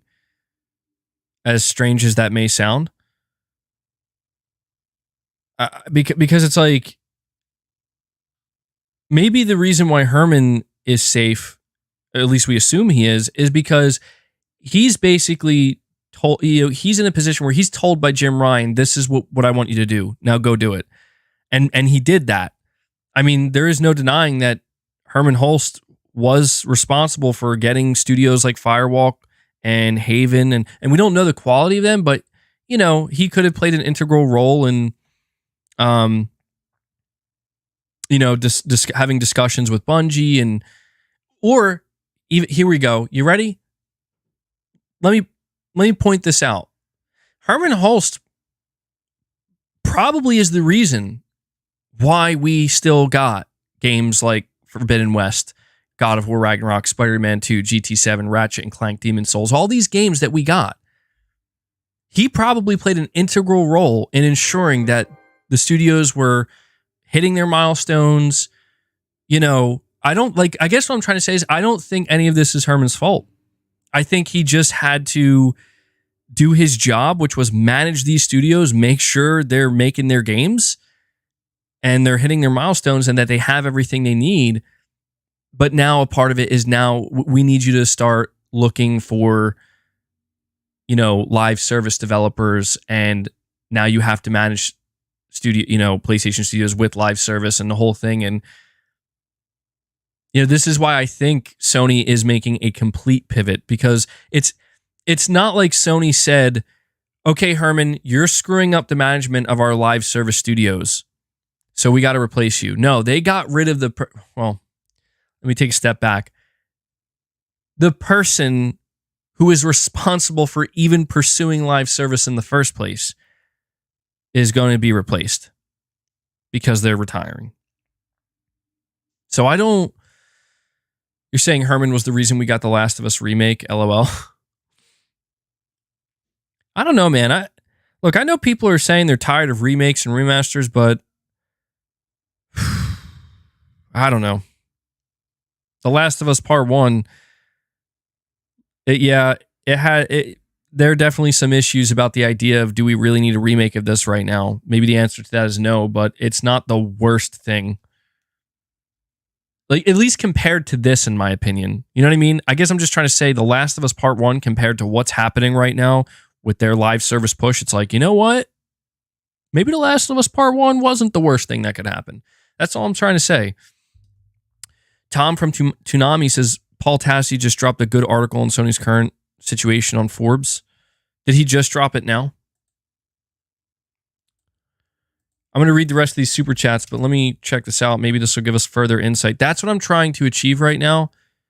I want more insight into the entire situation. And it's clear only a select few people are going to be able to give us that. Was that the article that I just read? I think it may have been the article I just read.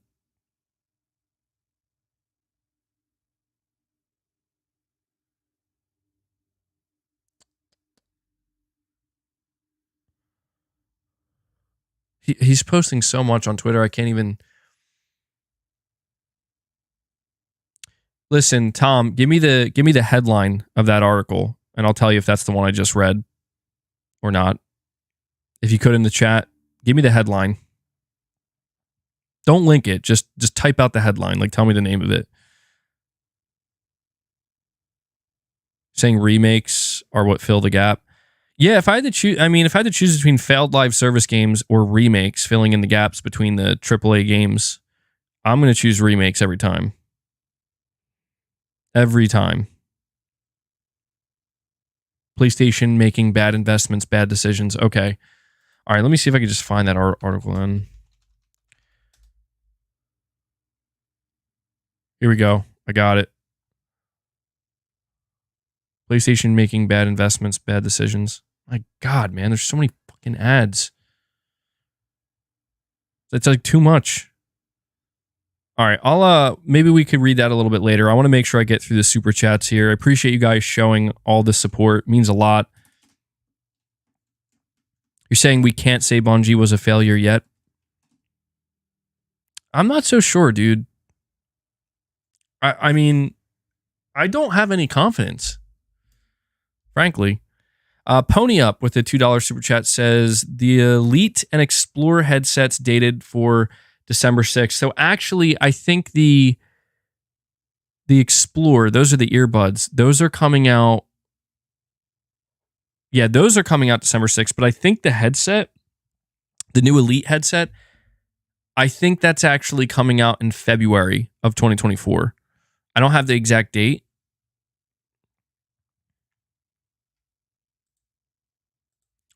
All right, let me see here. We got...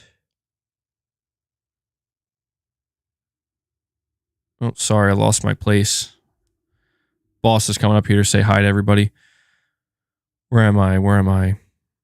Ice Razo. I think I'm saying your name correctly. You're saying Bungie is not part of PlayStation is the problem. Whoever is in charge at PlayStation cannot give Bungie direction. Any PlayStation studios is jealous. That is true, but here's the thing. You could make the argument that maybe Bungie could be better off if Sony was allowed to manage them directly, right? But Bungie obviously isn't going to allow that. That was part of the agreement. In order for Bungie to agree to be owned by Sony, they say we manage ourselves. And with that, it also means if we die, it's because we killed ourselves, basically. And there's nothing you can do to stop it. I think people need to realize that right now, that if the worst were to happen, and I don't think this is anywhere near close to happening, but I'm just saying in the next 3 to 4 years, if Bungie were to just go downhill more and more and more, and the day comes where Sony's like, so what are you guys going to do? And they're like, well, I guess we'll just close shop now. That won't be Sony's fault. I mean, it will be in a sense that they agreed to not ever manage them. But if Bungie goes down, that will be on Bungie. And Sony will have just lost a fuck ton of money. That's how that would work out. Maybe something could change along the way, but obviously Sony doesn't want to see that happen. Sony is definitely more likely to stop that from happening and try to save them than to just sit back and watch them destroy themselves. But if that's what were to happen in the long run, where Bungie just is done and they dissolve, that would be because of their own decisions that they made. Poor decisions at that. I'm telling you, Sony is probably looking at Bungie right now being like, oh my God, what did we do? What did we do? And let's not forget, I'm not trying to just completely dump on Bungie here, but let's not forget, when Sony announced that they were purchasing Bungie, there were quite a few people saying there's a reason why Microsoft let Bungie go. There's a reason why Activision let Bungie go. And that to me was kind of a bad omen, where it's now that you mention it, yeah, that's kind of crazy. It's at what point does Sony turn and think there has to be a reason nobody held on to Bungie? And you think about that and you look at what's happening now, and that's where I'm saying, dude, I think Sony, like I said, man, I think they're realizing they bet on the wrong horse. And what are they going to do? What are they going to do now? I don't know. Can Sony sell Bungie? Is that even a possibility? Would anybody even want to buy them? I don't know. Dude, I'm telling you, this ends with Sony selling Bungie to Microsoft. PlayStation fans saying, thank God, let them be Microsoft's problem again. Yeah, that's true as well. Microsoft, yeah, it is true that I think Microsoft did kind of screw up by not letting Bungie do what they wanted to do with Destiny. But, you also kind of can't blame them, because it's why would Microsoft not? I can understand that. Believe it or not, this is where I can kind of side with Microsoft at least a little bit, where it's I could understand where your Halo is on fire. It is your most important IP. It's I mean, it's the breadwinner, man. And the studio that's responsible for is like, yeah, we're not going to do that. We're just going to do this really like this brand new thing over here.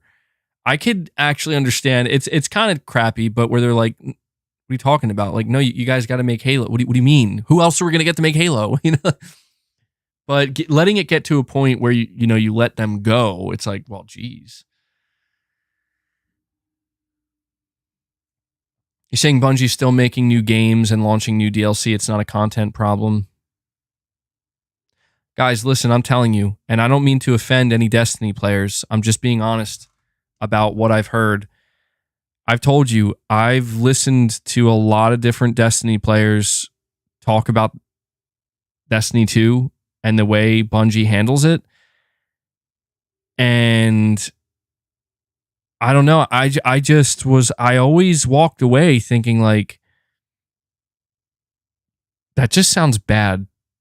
Like that. Like I honestly, I'll be truthful with you. When I looked into how Bungie monetized their games and the type of content they released, I never understood like what exactly are people coming back for. And the thing that people would always say is it feels good to play. It feels good to play. And I get that because it's like, yeah, I mean, it has to for it to even survive this long or be a success at all. But yeah, they're addicted to the mechanics of the game. Yeah. It's a complicated thing. I don't want to speak about it too much because again, I'm not a Destiny player, so I don't want to overstep my boundaries here. I will say this though, like I'm not at all surprised to hear that their pre-orders are down for their newest expansion because don't they charge like $100 for everything? You want to, which is insane to me to think that they charge $100 for an expansion. All right, let's see. Figuratively literal with a super chat says, I think this shows how difficult it is for live service retention, especially for story-centric games. I do largely agree, though. It should be Naughty Dog's decision. Yeah, that's another thing that could be problematic for Sony. I do remember Herman Hulst talking about how quite a few of the live service games that Sony is developing will have a story and they will have story-based content, and you would assume that they're going to try to continue to feed out, to dole out more story content. But it does seem like that could be pretty difficult. And I think that's one of the bigger criticisms that Bungie has faced with Destiny 2 over the years with their expansions is that a lot of people feel like from a story perspective, like it's just not good. Like they're just not delivering good, compelling stories or characters. And, it just doesn't feel worth it. And,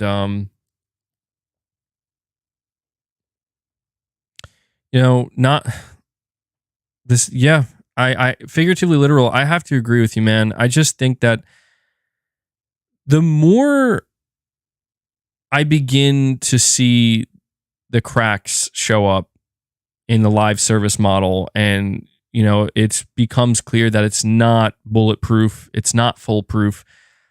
I talked to you guys on my last stream about how even for somebody like me, where I have played live service games, I always ended up leaving them eventually. It doesn't matter how addicted I was to the mechanics or how good the mechanics were. Like it just, eventually it's got to end.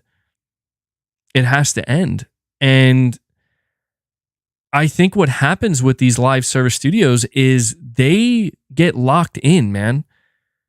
They do. I think they get locked in because it's like you're in this weird zone where it's like you have to deliver the same thing because that's what players expect, right? But you also have to offer something new, but it can't be too different. It can't be too new. It can't be too fresh. And it's just, like, to me, that seems like such a strange place to exist in for an extended period of time. Like 1, 2, 3 years, I could see that. But like 5, 6, 7, 8, 9, 10 years, it's like at what point is it clear that people are just, for example, Destiny 3, they need to do Destiny 3. They need to make Destiny 3. What does that even look like? I mean, what would Destiny fans even be asking for at that point? I mean, at some point you have to ask, like, dude, they've been doling out expansions for Destiny 2 for how many years has it been? 6, 7 years? It's like, what kind of ideas do you think they're going to have left? For something Destiny related. But that's the problem right there. Is like, well, Marathon, yeah, but Marathon is going to be something brand new. And because I know it's technically an older IP, but for all intents and purposes, it's going to be brand new. It's taking a huge risk where it's like Destiny players, the whole idea is they have to retain their players, man. And they have to get those players from Destiny 2 to go convert to Marathon. What if they hate it? What if they're like, this is not good, or this is not the same, and then they don't go back to Destiny 2 because Destiny 2 isn't getting the same kind of support anymore? I'm telling you, Bungie is in between a rock and a hard place, just like all live service developers will be. I'm convinced of that. I had this take before, not that long ago, where I thought, live service games are not a trend. They're not going to go anywhere. And I still do believe that. But I think that the big mistake here is the belief that live service games don't need to change, that new live service games don't need to be made. And that, like Fortnite's going to fall off eventually. I don't know when, but it will happen eventually. And when it does, they're going to have to make a decision. You're either okay with that, like your heyday is over, the peak is over. Now you just have to settle for the player base you have and minimal growth. Stagnation, essentially. And that can be an okay thing. That can be sustainable. But most companies are not going to say okay to that. So they're going to have to either desperately try to get people to come back. And if that doesn't work, then their only other option is, we got to make something new. And that's the most terrifying thing in the world to developers who've only had to focus on one game for like a massive chunk of their career. That's probably a terrifying thing because it's like, well, what if they don't like it as much? Yeah, I don't know. Good luck, man. Even with Sony, people blame Sony for their formula, where it's like, ever since Sony made the, Uncharted and it was a success, and The Last of Us and it was a success, every other studio kind of follows this formula. It's like, I think people are too harsh. It's not like they're all like, look, anybody who's playing Ghost of Tsushima and coming to the conclusion that this game plays exactly like The Last of Us, no.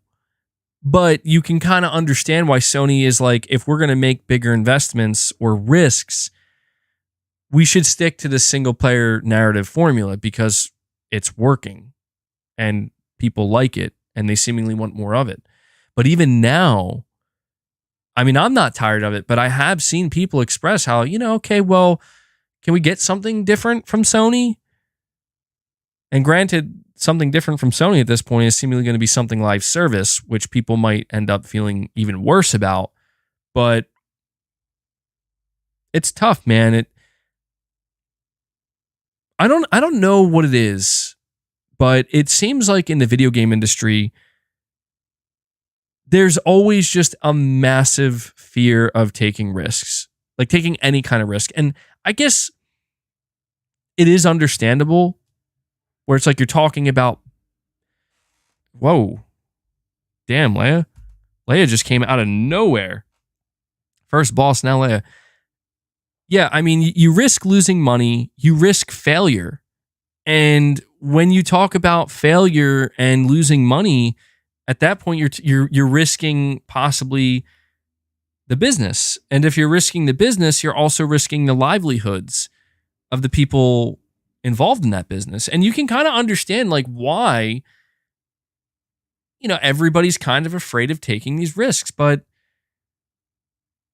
I don't know, man. Something just seems so strange to me sometimes when it's like, I'm not going to get into it. It's going to become too deep, too philosophical, and I'm not trying to go in that direction right now. All right, come on, Leia. All right, I want to make sure I read the rest of these super chats. Kendall Fire 22 says some history to counter-react the pessimism. Naughty Dog had a major issue making UDF and U4. Both almost destroyed them, but in the end, the games were still great. Yeah, that is. I appreciate you pointing that out, Kendall Fire. I don't want to sit here and make it sound like the problems that Bungie that they're having, it's exclusive to them, and like that's not something that other studios, even studios like Naughty Dog, have ever experienced. There are development issues all around, and I think that's something that is a prime takeaway here in general. If we're talking about the gaming industry in general, is games were never easy to make. They were always hard to make. It seems like it's just getting more difficult in the AAA space. You know, it's always the need for bigger, better, more, not just in AAA single player, but even live service, right? That's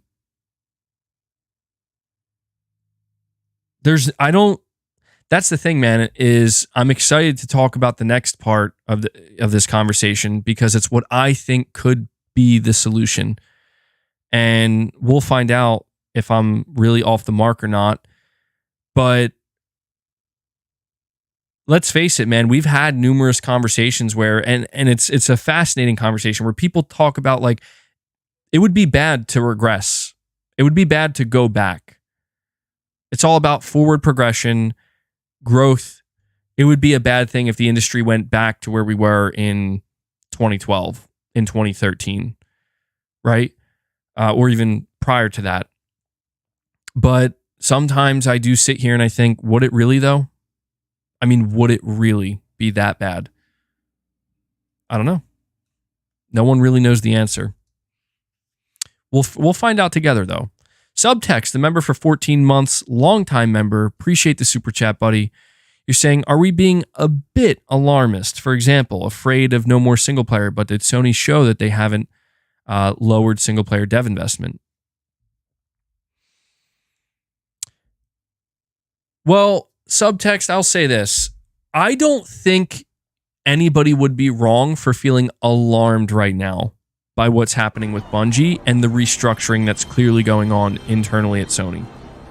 I think it is alarming because it's not like this is an isolated thing where it's just impacting Bungie. I'll tell you right now, if this was just impacting Bungie, this entire conversation would be vastly different, but it's not. We saw what just happened in Naughty Dog. Apparently now, and I don't know how much truth there is to this, I have to look into it deeper. There seems to be some issues at Firesprite, which would obviously not be good. I'll tell you this too, subtext. Another reason I feel like it's okay to be alarmed is because, again, look at 2023 for Sony and for PlayStation. I don't care how big of a PlayStation fan you are. I'm not saying you have to declare PlayStation sucked in 2023. I'm not telling you to say that or declare that, but you have to at least agree that this was a weak year for PlayStation. At the very least, you have to, even the most diehard PlayStation fan has to admit this was a weak year. And when you say here that, no more single player, I don't want to speak for everybody. I'll just speak for myself. I'm not afraid of no more single player. I am certain we're going to get more single player games from Sony. I think the real fear for Sony right now, or not for Sony, but for the PlayStation fan base, is if they really did mismanage their studios, like a lot of them, because they decided to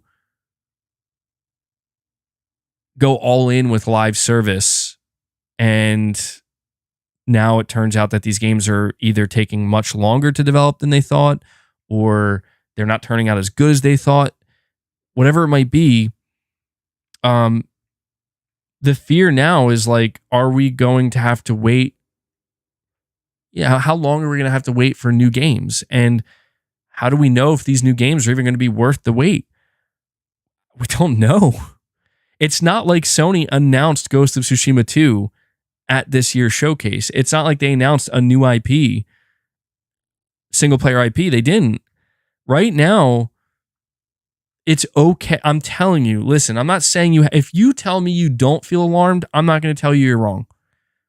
Feel how you want to feel. It's fine. Like, it's not that serious at the end of the day. You know, there are bigger maybe issues in people's lives, of course. But if somebody says I'm alarmed at what's happening with PlayStation right now, I wouldn't be like, I have nothing to tell you to make you feel better or less alarmed. In fact, all I have to tell you at this point is I'll say, well, did you play Spider-Man 2? Yeah, I did. I platinumed it. Oh, okay. Well, good. The only thing, honestly, there's one thing I can tell you. Final Fantasy VII Rebirth. And that's it. That's all I got. That's all I got. Like, that's all that we know of. That's coming anytime remotely soon. Outside of that, I have no idea what to say.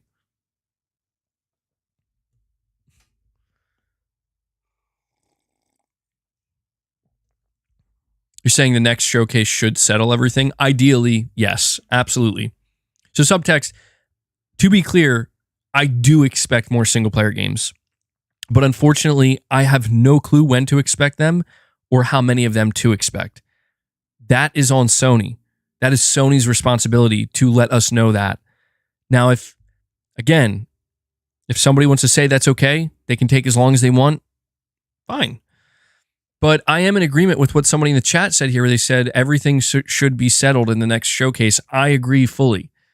I don't care if Sony has to wait till June of next year to do that showcase, but when they do another showcase, yeah, they have some things they have to set straight. No doubt about that. No doubt about that. And yeah, part of that is we need to know who the new CEO is going to be and what their vision is. So again, man, like, I have a feeling that, a certain amount of people, certain amount of PlayStation fans who are listening to this stream, they are confusing what I'm saying and how I'm reacting to this news with what other people online are saying. Please don't. Like, just please keep me separate from that, because listen, man, the amount of fear mongering I have come across in the past couple of days it's unsurprising. And I'm not saying the things they are saying. I'm talking to you, you're saying I'm helping it. Well, I don't care if I'm helping it. Listen, if there are people who want to take what I'm saying from the stream and say, see, I told you Sony's done, well, they're going to look like idiots, because I'm just one voice, man. Like, I'm just one person with an opinion. And at no point during the stream am I backing that up. I'm not backing that up. I'm not advocating for that type of reaction.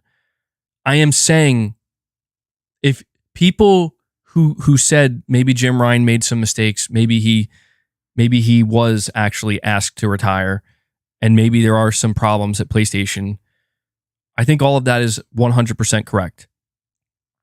To me, again, it seems obvious. But you also have to understand that quite a few of the people who've been saying that, not all of them, certainly not all of them, and I think that's where this confusion lies, where it very much becomes like you're either on one side or the other. There are plenty of PlayStation fans who've had some concerns, and they just want to feel like their concerns are being acknowledged and not treated like, they don't want to be treated like, if I question this or that, like, you're going to be treated like you're just some kind of, you must be some kind of like radical Xbox fan. Like, no, there are those radical fanboys out there that, they're not, they're just not being, they're being very disingenuous with a lot of what they're saying and a lot of what they're doing. And I think that doesn't really help people when they're trying to evaluate a situation like this and come to certain conclusions. Sony be fine. People smoking too much. Hey, man, that's one way to look at it. Nothing wrong with that, I guess. Saul Goodman, you're saying you obviously had no confidence in PlayStation Studios. Maybe you should take a step back and think. Well, you see, even that statement is too much. And what I mean, or it's too broad. If you were if you were to ask me studio by studio, do you have confidence in this studio? Why or why not? Do you have confidence in this studio? Why or why not? You see what I'm saying? It's not that simple, dude. It's not. And I refuse. I don't want to say I refuse because sometimes I do and I will. I'm not trying to talk about it on an I am trying to talk about it on an individual level, but I'm not trying to talk about it on such a broad level where it's like, yeah, PlayStation Studios is screwed.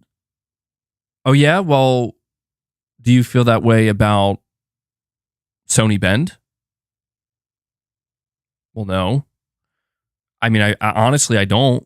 I actually feel like Sony Bend's probably working on something pretty good. It's a new IP. I'm excited for it. Oh, well, they're a PlayStation Studio. Well, there you go. All right, what about Sony London?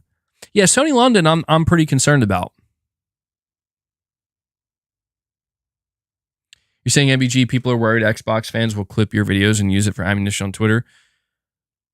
Well, I mean, that happens every day no matter what. That's not something people should be worried about. That happens every day no matter what. There's no stopping that. I'm here to talk to you guys, my audience. And as far as I'm concerned, unless you're willing to sit down and listen to what I have to say for a good long while, not just 2 minutes. I mean, if 2 minutes is all you have, that's fine. But if you just listen to 2 minutes at a time of some of the different things I'm saying, there's so much you're missing, So no worries there. But it's like, if you ask me, well, how do you feel about Sony London? I'm pretty worried about Sony London. They're making some kind of fantasy live service game that doesn't look like anything they've ever made before. And I'm highly concerned that it's going to be extremely mediocre or just a letdown. That's just me being honest, where it's like, they could have worked on anything. They could have done a single player game that's a spiritual successor to The Getaway, or bring back The Getaway. They could have done something related to Blood and Truth, but for the PS5. It's like, I would have more confidence in that. But when they're like, yeah, we're doing a fantasy, looking,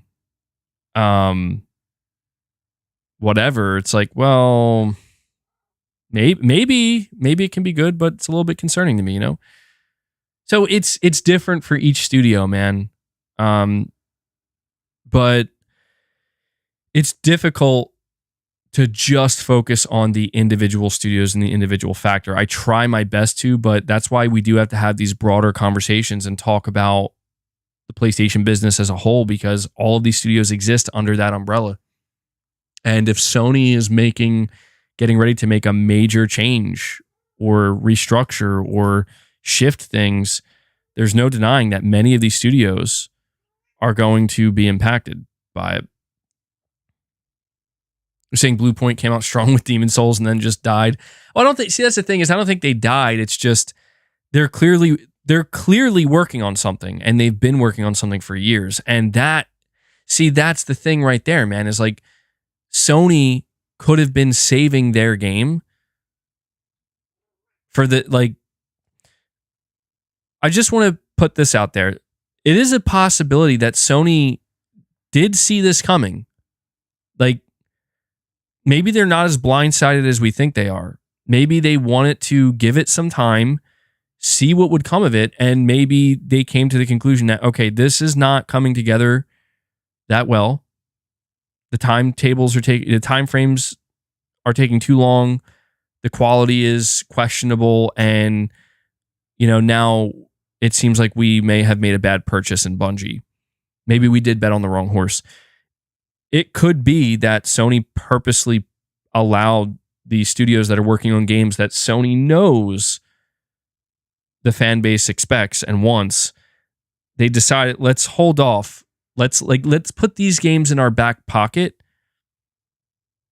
in case we need them. In case break glass in case of emergency. I could be wrong.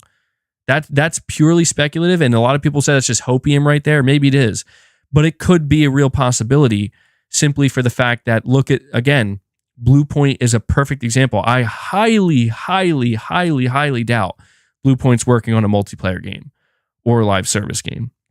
And it was already confirmed they're not working on a remake. So they're likely working on a new single player game. And this is a talented studio.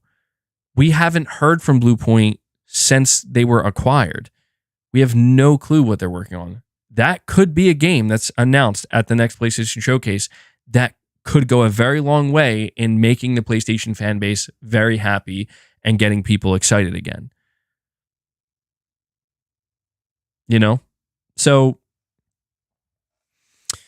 we have to factor that stuff in as well when we have these conversations. The WTF Gaming channel with a super chat says, I guess Sony must have never heard the term, the little train goes further. Well, that's what I'm saying, man. I think sometimes Sony underestimates their own ability to just, like, you don't need to chase the trends. I mean, I guess I get it. You need to figure out how to improve your profit margins, but I don't know, man. It's like you're saying, the little train goes further. I appreciate that super chat, though, man. We have Perfect Image saying live service games is with everyone. Look at Call of Duty. Well, I'll tell you what.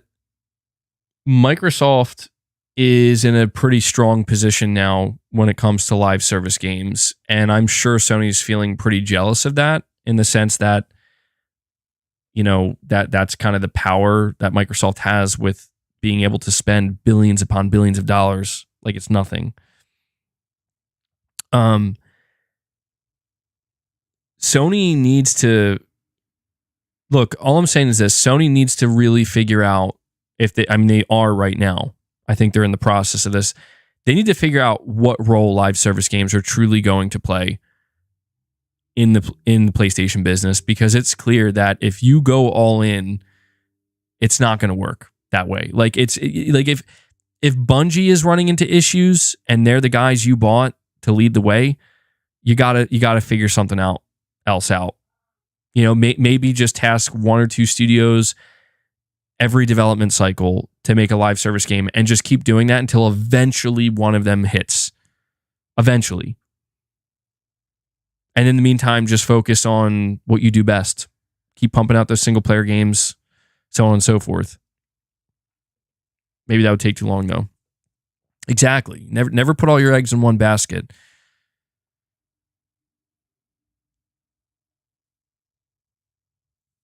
All right, let's see. Josh Z with a $10 super chat. He says, business decisions are made based on the psychology of the people in charge. Nintendo doesn't play other people's games, and I have to give Microsoft credit for learning that lesson. Now it's Sony's turn. Yeah, dude, listen, man, I absolutely respect that. Microsoft, we're going to find out. The only thing I don't know that I agree with you fully agree with you here, Josh, is I don't know that Microsoft isn't playing someone else's game. I think they're doing the opposite, frankly. Because you're right about Nintendo. Nintendo does not play anybody else's game, right? Like they are who they are, and they're not chasing anything except just we're going to make our own games. This is how we're going to do it. I feel like the only thing here is with Microsoft, it's kind of the opposite, where I do feel like Microsoft is actually they're not playing other people's games. They're buying their games and saying, this is ours. We did this. And it's like, well, no, you didn't. It's like, well, it doesn't matter. Our logo's on it. We paid for it. It's like, okay, yeah.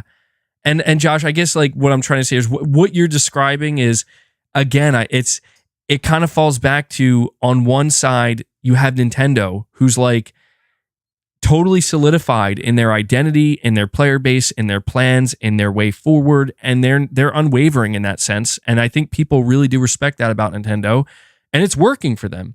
And on the other side, it's the opposite, where Microsoft said, we can't do anything on our own, and we just still haven't figured it out. So we're going to have to invest and make major purchases that are going to put us in a much better position and leverage other things that are not ours to do that. And that's fine. Like Xbox fans and non-Xbox fans alike, I think at this point have come to an agreement that, you know what, that's the business world and that's fair. That's a viable option to make in the world of business, right?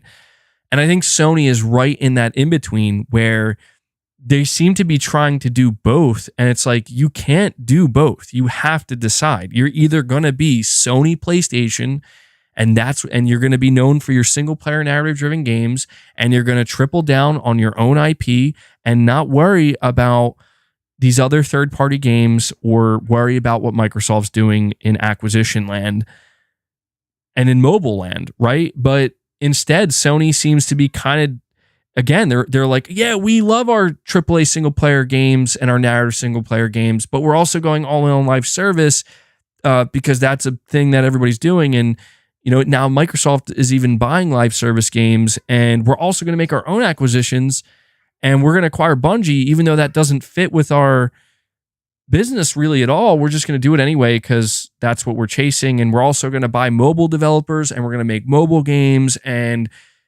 it's just like, we're going to do PlayStation Plus Extra and Premium, but we're only going to go halfway. We're not really going to do exactly what Microsoft's doing. It's like, it's fine. Sony's within their right, obviously, to do all of these things and make all these different decisions.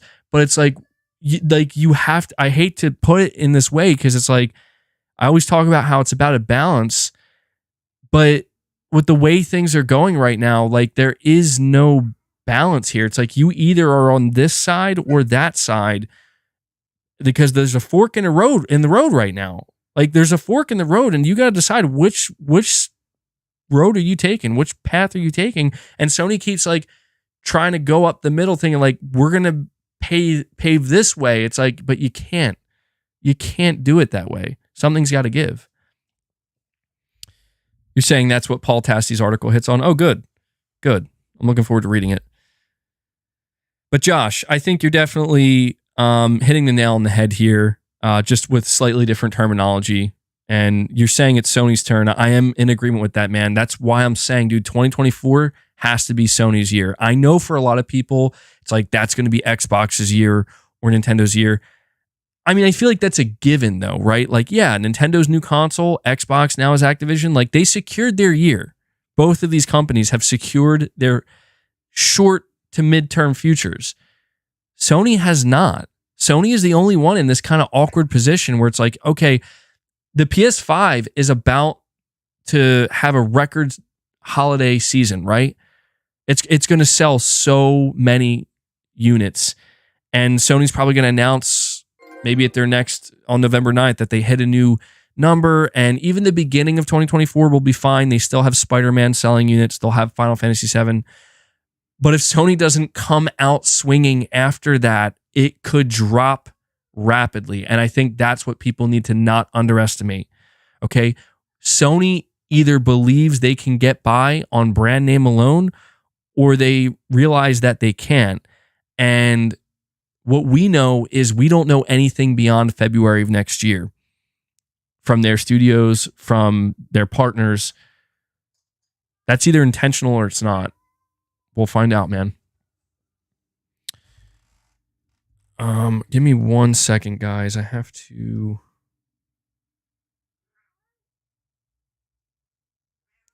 Sorry about that. So, Josh, thank you for the super chat, man. We have Rashdam V2 again. He says, if profit margins are bad, why go out and buy a publisher? Well, that's another thing that people are now asking is if Sony's having this much trouble with Bungie, financially, and they're restructuring, I mean, is this really the right time for Sony to buy a publisher? And I don't think so. I don't think Sony is looking at what's happening with Bungie right now. See, this is such a tough one because I'm saying they bet on the wrong horse. I think that's obvious. I think Sony realizes that you allowed Jim Ryan to make a bad purchase with Bungie. You entrusted him with this, and it's just a bad purchase. That is obvious. I know that there's some people. I'm not saying Bungie's going to die and it's just they're going to wither. I'm not saying that, but it's clear that they are not the ones to lead Sony anywhere. straight up. Like that, like Bungie can make Sony money if they have another successful live service game, but they are not the ones to lead Sony anywhere. And yeah, Sony's definitely not getting the return. I want to remind people, and this is a very important thing regarding the Bungie situation I forgot to mention. Sony allocated about $1 billion of that $3.6 billion for employee retention. Holy shit, dude. $1 billion was set aside to keep employees and make sure people didn't leave. And almost 2 years later, now 8% of the entire workforce got cut because they're not making enough money. It's like, that's crazy. But it's the reality, man. That's why I'm trying to say, like, Bungie is not the one that leads Sony. And I think Sony realizes that now. So then the next question you have to ask, and this is the next natural question to ask: was Microsoft right? And I understand the gut reaction from a lot of people is going to be absolutely not or absolutely yes. I don't know that it's that obvious, because here's the thing. It would be easy right now to say that yes, Microsoft was right, because look at what just happened. They bought a publisher, they bought two publishers, and people are so excited for their brand. Yes, that's true. People are very excited about the Xbox brand and the future of it. But let me ask you, what does it mean for their profit margins? What does it mean for Microsoft's bottom line? We don't really know yet. See, that's the important thing to understand. We're learning really quickly because Sony made a smaller scale purchase in Bungie, we're seeing the results more rapidly, and the results are not good. I will tell you, it could be that Microsoft was right.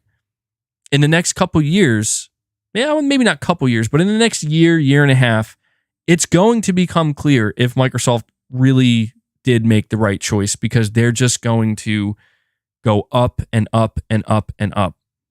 And that's obviously what Sony wants. Not to say that Sony could have bought Activision Blizzard. They probably couldn't have, but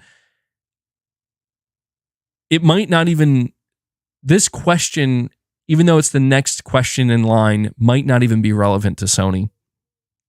Because what works for Microsoft might not be applicable to Sony. And I think Activision Blizzard is a prime example of that. It took nothing. It was a drop in the bucket for Microsoft to buy Activision Blizzard. If Sony were to ever try to spend $68 billion, they'd probably die. There's no way they could spend it wouldn't happen. They could not spend $68 billion. I mean, they could maybe get a massive loan or something, but it's like, it would be insane. It would practically be company suicide for them to do that. They would never spend that amount of money on anything. I don't want to say on anything, but I just don't think they would ever take that risk, because that is one they would not recover from. I remember somebody pointing out a while ago that apparently one time Sony was willing to put up like $70 billion for like, was it Fox or something? Or $50 billion? Is that true? So I don't want to say, I think that is true, but they ended up getting outbid or something. So I don't want to say that they can't spend that kind of money, but it's like, I mean, I feel like they could only ever spend that kind of money if they were certain, like 100% certain this would work.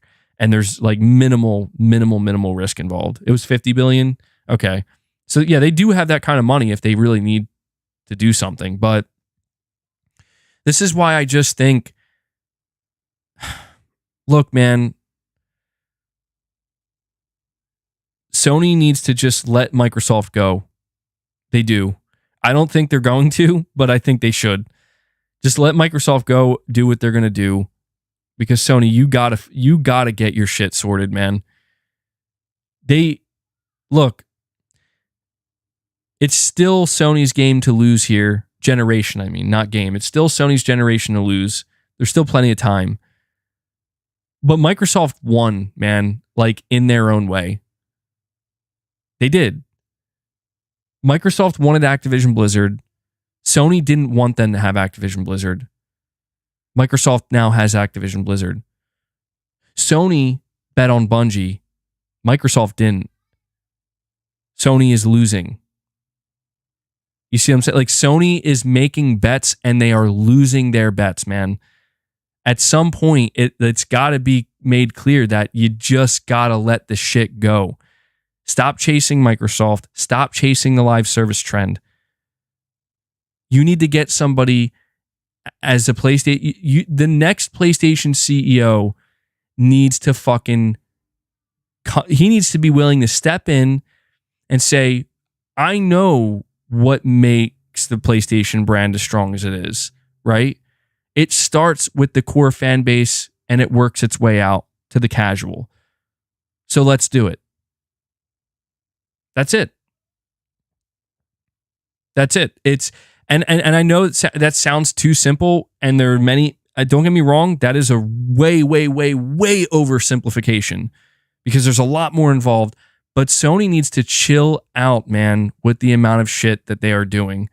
They are putting all of their eggs in the live service basket, and then taking, like, I don't know, the scraps that they have left over, and here's a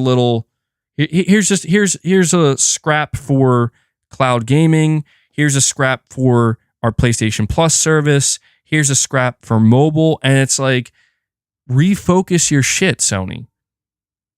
Okay, maybe you don't need these things. Do you ever, like, why can't that just be a thought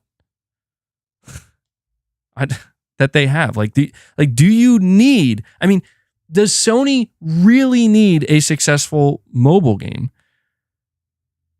I mean, I understand. I do. I understand that an executive is going to say, yes, are you kidding me? Look at these charts. Look at these numbers. So put the charts aside for just a second. Would you be okay without it? Like, would the PlayStation brand survive without it? If they said no, then I'd say, well, then it's over. Then it's over. Then PlayStation's done. So if the answer is no, then slow down. I'm not saying don't pursue it. I'm saying slow down. I mean, even if you have to slow to a crawl, that's fine. But slow down. That's all I'm saying. You're saying I'm wrong about this? I mean, I get it. I totally understand, in the same way why Sony wants a successful live service. I understand why they want a successful mobile game, but I just feel like I hate this notion that it's like the people that you're trying to appeal to don't care about your brand. It's like, well, obviously we have to get them to care. And it's like, okay, how are you going to do that? By doing things you don't know how to do? By doing things that go against your actual philosophy? This is what I'm saying. This is why I'm saying, do you really need that? Like, you need that.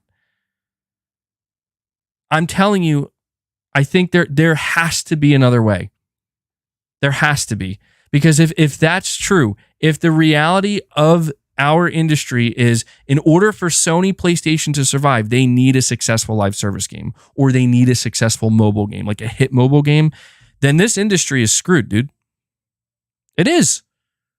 If that's true, if every major video game publisher needs that, not wants it, needs it. Yes, Sean, you're right, Tom. You're right. All right, let me see. I'm getting a little bit off the rails here. I apologize. Let's see. We got Michael Meridian saying, saw J-Dub's stream yesterday and he had a list of games coming in 2024. I think you should check it out. You don't have to watch the whole thing. It's right at the beginning. I'm not going to pull that up right now, Michael. But listen, Sony does have, if you're talking about Sony games, there are plenty of games that are PlayStation 5 console exclusives that could release next year. In fact, there's so many, it could carry Sony. It could. I hate to say that, because that would be disappointing to watch happen. but it could. If Sony was like, we need a whole nother year to get this shit together, they could absolutely rely on their partner studios and the exclusive deals they signed. They could. So, Michael, you're not wrong, man. Like, there are plenty of games, but it's just, I'm not concerned about. See, when I have this conversation, it's not that I'm concerned about whether or not, like, my PS5 console that I own, if I'm going to have games to play on them, or if there's going to be exclusives. I know there will be. But my concern genuinely lies within PlayStation's internal studios and Sony's philosophy regarding game development going forward. That's my concern. And that's pretty much what this entire conversation hinges on. And that's why when I say in 2024, Sony they have to step it up. What I really mean is they have to come out and tell us, this is our philosophy, our vision. This is how we are approaching game development. And this is how we are approaching our studios and handling our studios. You know, that's it. That's what we need. Because the person who's been telling us this is what we're doing for the past 4 years with PlayStation Studios, this is what we're doing, this is what PlayStation fans can expect, that person is going to be gone come March. And what then? You know? You're saying Insomniac is apparently getting hit with layoffs? Where's that coming from, Tom? Uh-oh. If true, uh-oh. Dude, this is Totokism, bro. Where's Gaming Survivor? This is full-blown, if that's true, this is full-blown Totokism. This is Hiroki Totoki's doing. He is the CFO of Sony. He's gonna penny pinch, man. All of PlayStation getting hit. Yeah, dude. Absolutely. No joke. In all seriousness, though, if that's true, oh man, Hiroki Totoki is tightening the belt and cutting those costs. Holy shit.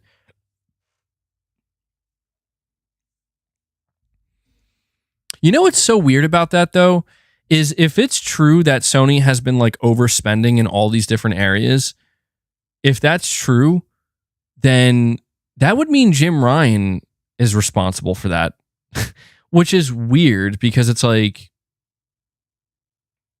he seemed like the opposite, you know? Well, you know, let me point this out really quick before I continue with these super chats. Let me point this out. I remember a lot of people had a problem with Jim Ryan's vision for PlayStation when he was like how he wants to make the AAA games even bigger and even better. And I kind of didn't have a problem with this because I'm like, well, I mean, I love these games, so bring it on. But I remember Sean Layden was always against that, where he's like, these games probably shouldn't get bigger and more expensive. Like, they should probably either stay this as they are or even shrink a little bit. And now I'm beginning to think that, I don't know, man, maybe Sean was completely on the money here. Maybe he was right. Maybe Sony should have kept Sean. I don't know. You're saying it's from Teamer. Is it Teamer or Timer? 222 LinkedIn profiles saying they've been laid off from Insomniac.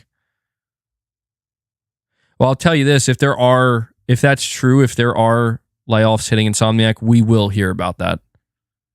And it's just going to make everything look even worse. It's just going to add fuel to the fire, man. Unfortunately. But Michael, thank you so much for the $10 super chat, bud. I really do appreciate it. We have the Caped Crusader with a $5 super chat. And he says, I remember a while back, I told you Sony made a big mistake buying Bungie and pushing this live service BS. It was always going to be a big flop. Always. Yeah, I believe you, Caped Crusader. I'm sure you did. There were plenty of people. There were plenty of people saying that this is a big mistake that Sony's making, and I just had such a hard time believing it because it's like, No way, right? Like, if it was that obvious of a mistake, surely they wouldn't have made that decision, right? And that's I don't know, man. It's unfortunate. I just don't. The thing that I'm trying to figure out here is like what Sony plans to do. It's obvious what they're doing right now, and it is concerning. Where it's like they're restructuring, they're refocusing, they're tightening up the belt, they're cutting costs, they're going into defense mode basically and survival mode. That's what Sony's doing. Believe it or not, they're taking a more conservative defensive position in the name of survival. And that's why it's so critical. Like, okay, well then what's the way forward? They stopped in their tracks, they're and they have to plan. And I have so many questions like how long are we going to have to wait to find out about this new plan? How long is it going to take to execute that plan? You're saying it's kind of exciting. It is, because it opens so many different doors potentially. Like the possibilities are endless, but it's good. It has the potential to also still be problematic, and that's the question that looms. But I think in the eyes of some people, yeah, I'm sorry, man. I'm sorry it took me so long to get to the super chat. I do have to move quicker. I apologize. I'm going to start doing that now. Planet Schlorpian, he says, people can complain about remakes all they want, but games like RE4, it's one of the best remakes this generation. I hope to see RE1 remade again. I agree. I never get on that bandwagon of hating remakes. I can always understand the rationale that people bring to the table where they are like, there's too many. We need more new games. I'm not opposed to that. But at the same time, it's like, I mean, a lot of the remakes that we get, I really do enjoy, like thoroughly. Like they're some of my favorite games. So yeah, it's not like I just can't get behind that. That whole idea of like no more remakes. Like, well, maybe we don't have to have as many. Maybe I could get behind that, but no, I think remakes definitely have a place. Because, yeah, I played Resident Evil 4 Remake, and it was incredible. So I agree with you, Planet Schlorpian. Swizz242 says, how do you think Fire Sprite and Haven are feeling? I think instead of Fire Sprite, you mean Firewalk. I'm assuming that's what you mean. Probably very nervous. Probably very nervous. Understandably, they should be feeling nervous. I'm telling you, man. I'm afraid I'm going to be... This is a situation where I don't want to be right. I've seen, some not PlayStation fans, I've seen some people in general just kind of saying like, I don't know, man, maybe Fair Games will be good. Maybe Concord will be good. And I will just be straight up with you right now. I have no confidence. None. Any little confidence I may have tried to have in these upcoming live service games, it's gone. If Naughty Dog couldn't make it work, what hope? If Bungie can't make it work, what hope do these other studios have, man? And I don't say that lightly. I don't. I mean, maybe they will. Maybe they will shock the world. And they will come out and it'll be like, wow. I can't believe it. But I'm telling you, my expectation right now, and I don't mean to be so doom and gloom, when we see gameplay of Fair Games, I'm expecting people to laugh at it and say, no fucking way. That's what I'm expecting. And that pains me to say, because that is not going to be a fun day. I do not expect people to see Fair Games gameplay and be like, this looks incredible. Sky, you saying you believe in London Studio. I want to believe too, man, but you're saying why? You're giving them no chance. You know why? To be honest, you know why? It's because dude, listen, man. I have for the past like 12 months or even longer, I have been constantly like giving Sony the benefit of the doubt and constantly hyping myself up for things, or not even hyping myself up, but telling myself like this will be pretty good. And not everything has been bad, but more things than I ever would have expected actually straight up turned out bad. For example, the showcase. For example, Forspoken. Even, I mean, Spider-Man 2 didn't turn out bad, but even in some cases, like it just didn't launch as smoothly as I thought it would, where I'm like, geez. Bungie right now is a prime example where it's like I tried to be optimistic and, again, give Sony the benefit of the doubt. And it's like, look at what's happening. So I just can't do it, man. I can't even pretend to do it at this point where it's like, I have no hope for these games. And if they prove me wrong, I would love that.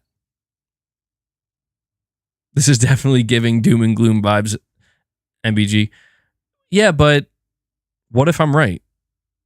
What, like, for the people who are so against the doom and gloom, what if it is doom and gloom? Like, has anybody considered that? Like, what if this is actually the doom and gloom time where it's like, okay, maybe it's actually pretty bad. Like, maybe it's okay to call it doom and gloom because maybe that's kind of what it is. Or at least is leading to. Josh Aziz says, Foam Stars will restore order. Foam Stars save us.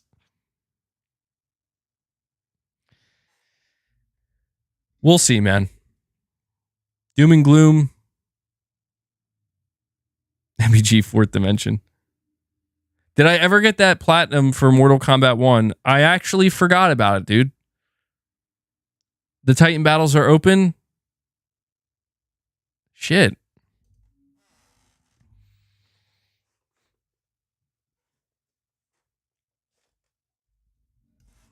Keep in mind, guys, you know me, right?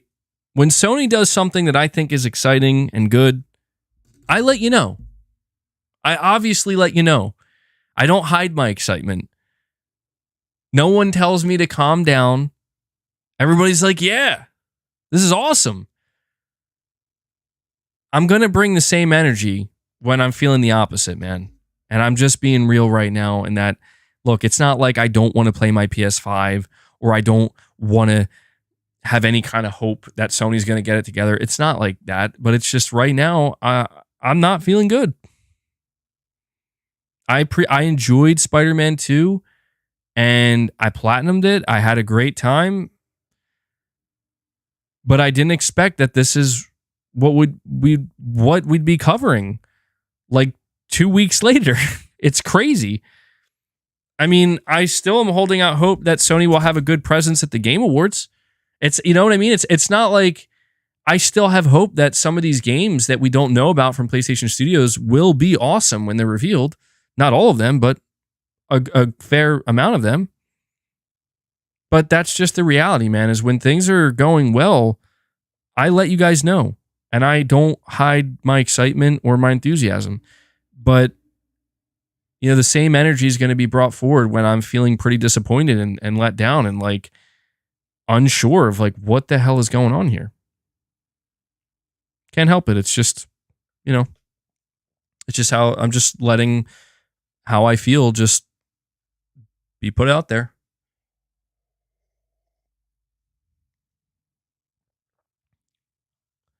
All right, let's see. Ice Rezo says with a $5 super chat, if Xbox becomes successful with their margin of profits, it's going to make Wall Street and shareholders of Sony no longer make the console their focus. Yeah. I mean, that is very much something we have to consider, is that it's Sony is beholden to their shareholders and Wall Street. And you are not wrong in that assessment, man, that if they if Microsoft does find success, like they're gonna find success with revenue, that's obvious. Like they're gonna make a lot of revenue, but if their profit margins start to transform, that's going to that could be a when I keep talking about how Sony shouldn't chase Microsoft, that conversation will go out the window. That statement will go out the window because and it has to, because if Microsoft ends up proving, that would be the proof to everybody, right? Because like everything Jim Ryan has said, everything we have said, where it's like, well, Jim Ryan said that it would hurt the quality of their games and it wouldn't be sustainable, and they, it'd be big problems with profits and money and the whole nine yards. If Microsoft came out and was like, our profit margins at like 10%, 15%, or just something like that, it'd be like, wow, what? That'd be crazy. But maybe it wouldn't be the craziest thing at this point, because something we have to consider is that, at least what I'm considering is, when you factor in that all of the money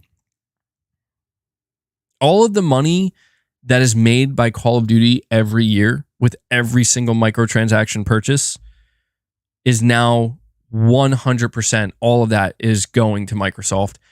I do anticipate their profit margins are going to shoot up. And I just hope that, so I don't know, I don't want to see Sony crack under pressure. I know that they're going to be pressured by the shareholders and whatnot, but I don't know, man. Like, they have to be very careful, because they can't, maybe they can. I don't know, man. Maybe that's what the shareholders are going to demand. Go buy a publisher with a successful live service. Maybe that is what they're going to do. I don't know. I wish I had more concrete answers for you guys, but it's all speculation, unfortunately.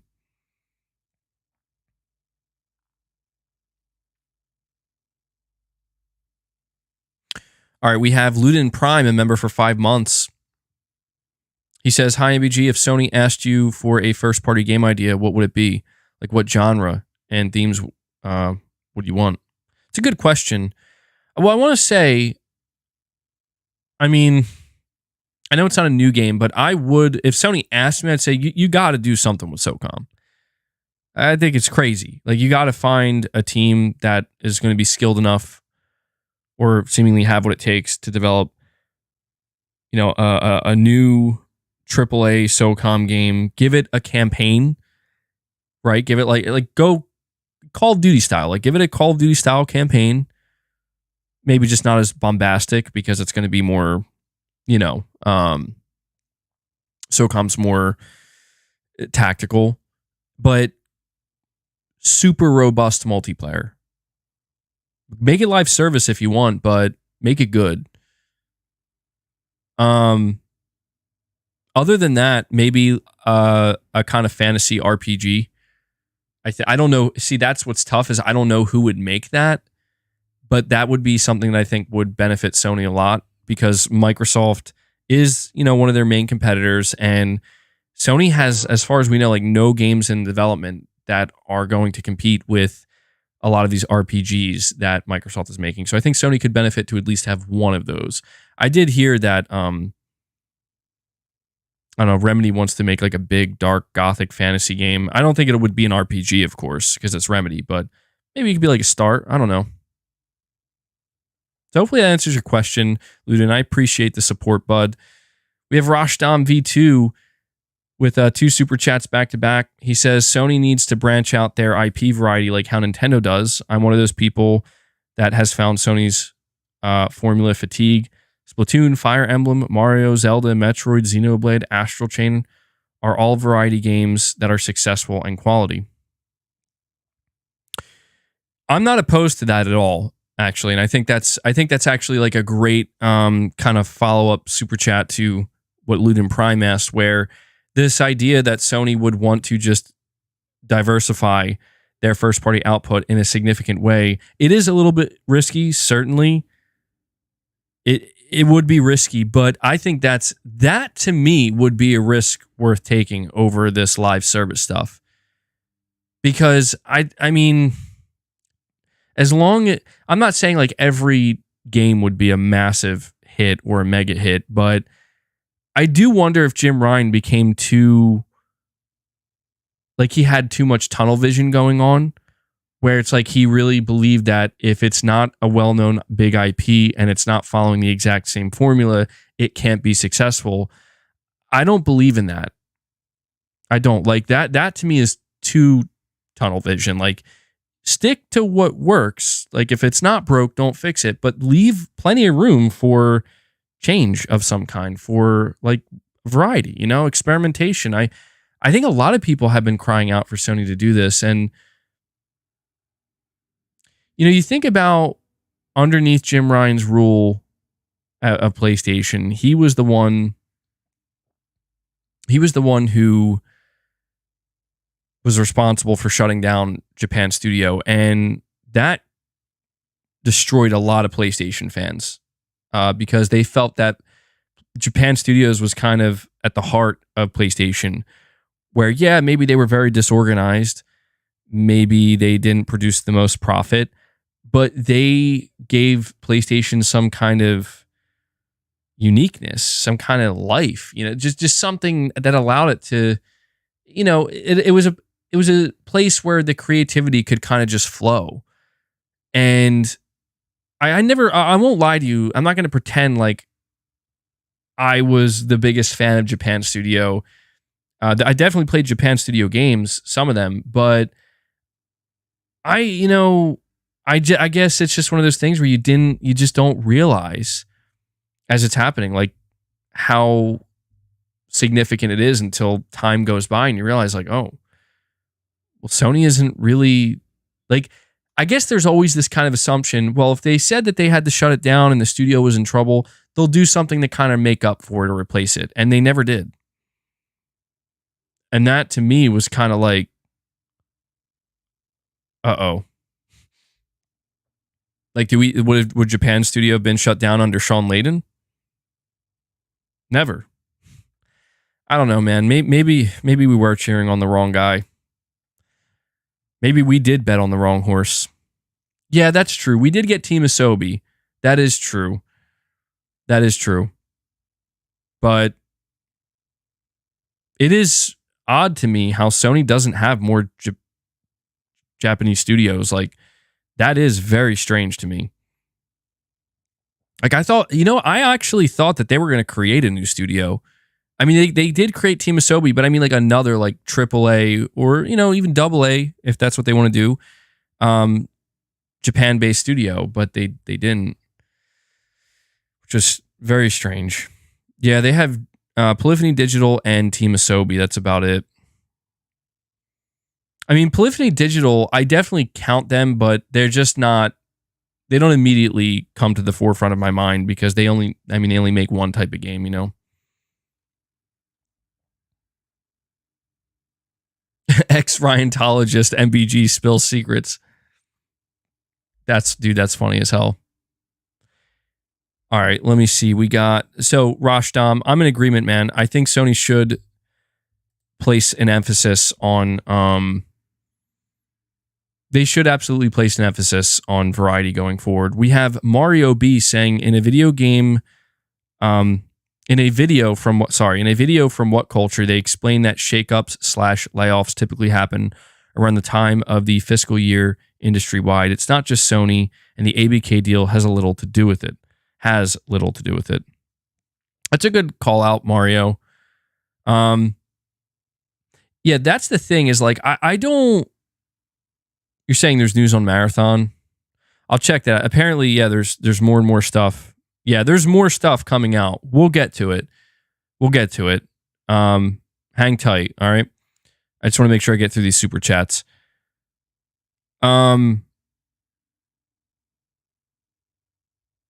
Mario, you're right. Like, I'm not going to be the type of person to sit here and say that Sony is the only company laying people off. And, they're just bad. They're the only ones. It's not, it really isn't that simple. Like, it's obvious this year that there are some serious problems in the gaming industry right now. I think what's just unfortunate, though, Mario, and this is just my assessment. I could be proven wrong, and I would love to be proven wrong in this instance. I just get this feeling that right now internally at Sony, they are truly, what's the word I'm looking for? They are unsure of how to proceed. And so what they're going to do and what they are doing right now in an effort to make sure shareholders don't panic is take some significant cost-cutting measures. And I think that it may help them. It may buy them some time in a way. Like, it might buy them more time, much needed time, because if they're unsure of how to proceed, they're going to need a little bit of time to think and plan and not make any hasty decisions. And that's what I think is happening right now. And that's why I think, and like, I have to confirm this myself, but I see people saying that apparently there are now maybe some layoffs at Insomniac. I think it's becoming clear that Sony is suffering quite a bit of layoffs potentially, or at least with Bungie. Like, that's obviously, that is happening. And I'm telling you, it all points to a singular thing here, and that is Sony had a plan. They now, that plan was devised by Jim Ryan. Jim Ryan is leaving. Now Sony has no plan. They have to go back to the drawing board, and they're going to need time to devise a new plan. They're going to need time to find a person, a CEO, that can give them a new plan. And it is a high pressure situation, man. I don't want to make light of it. I don't want to make it sound like more intense than it actually is. This is not a situation where anybody should be jumping to the conclusion that Sony is done or PlayStation is done. I'm telling you, I will never listen. There are a lot of different things that people could say to me that I'd be willing to read and listen to and actually entertain. But anytime I see somebody saying something like that, I immediately tune them out, because it's like you just don't know what you're talking about. You're just projecting what you want to happen, and that's not, to me, that's just a boring that's not a conversation. That's just boring. There's groups of people that do that all day, every day. Go talk in their direction. I want to hear what people have to say that are actually trying to provide even just a little bit of insight. And to me, that's what makes for interesting conversation right now, because there is so much unknown, and what is known is not looking good. But there's also this kind of, again, there's this kind of, Sony has this long history where, people, if somebody says like, dude, Sony's been at this for like 30 years, man, like, they're going to get it together. They know what they're doing. A part of me is like, well, there is something to be said for that. Yes. I mean, it's difficult to say. It is. There are no singular conclusions that can be drawn right now, for as annoying as that may be. But Mario, you're not wrong. This is typically the time when these things happen. But it just seems like, again, on Sony's side, it's happening to a greater extent, seemingly. But I appreciate the super chat, bud. We have Dark Horse saying, would you say this was mismanagement of studios? To an extent. I do think Sony has mismanaged some of their studios. I think that's obvious. Like, there's no denying that. Like, they mismanaged Naughty Dog, which is a tragedy, in my opinion. It seems like Bungie's being mismanaged to a degree, but that's not on Sony. That is actually on Bungie. Media Molecule was mismanaged. I think it's a tragedy, man. maybe that, yeah, it's too strong of a word. It's disheartening. Media Molecule was definitely mismanaged. Who else? I think there was a little bit of management issue with Ben, but they sorted it out pretty quickly. And I think for most of the other studios, we don't know yet. They're all question marks. I wouldn't be surprised if some of these games we end up seeing, the live service games, are bad. And if they turn out bad, I'm going to say that's mismanagement. That's bad management. But there's also the chance that there isn't much mismanagement going on. That maybe that's exactly what Sony's correcting right now, is things started to get a little bit away from them. And now it's like, nope, we got to straighten this out. Get back on track. That could be exactly what's happening right now. And we'll find, that's why I'm saying, dude, we got to see another showcase. We got to see these games revealed, man, because that's going to give us our answers. It's either like, damn, Sony, yeah, they had some roadblocks, but these games are fire. You know, these games are amazing. They look incredible. Or it's going to be, oh man, what is going on? Or it could be a mix of both. Like, that stuff looks real bad, but that stuff looks real good. That could be what happens. I just kicked my modem. I hope I didn't just lose internet. So thank you, Dark Horse. We have Josh Z with another chat here. Josh says, what you are describing is how Nintendo operates, MBG. They make decisions and spend money from a defense-first strategy. Yeah, I wouldn't be opposed to seeing Sony do that. And maybe they are going to do that. Maybe that's what this is indicative of. It's the first sign that they're going to start taking this defensive position where they realize that they're just not in a position to be aggressive. And so that maybe they will follow the Nintendo way.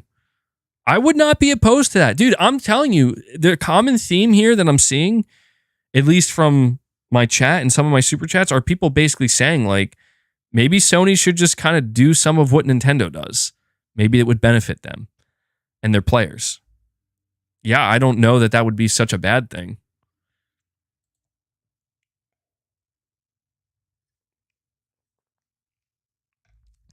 So thank you for that, Josh. We have subtext saying my last super chat was optimistic based on single player investment money, but for years we told Xbox to show us the games, and so far the only new first party games Sony showed are live service. That's worrying.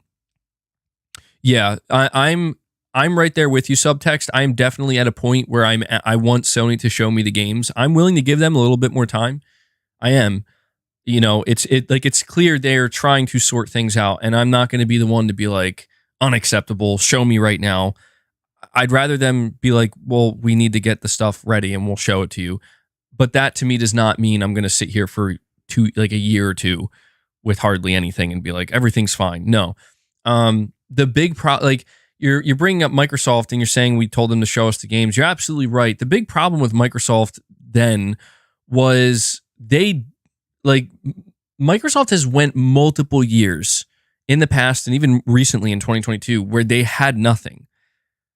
And that sucks. Like, that's not, I'm not even trying to use that as ammunition. Like, that even Xbox fans will tell you that sucks.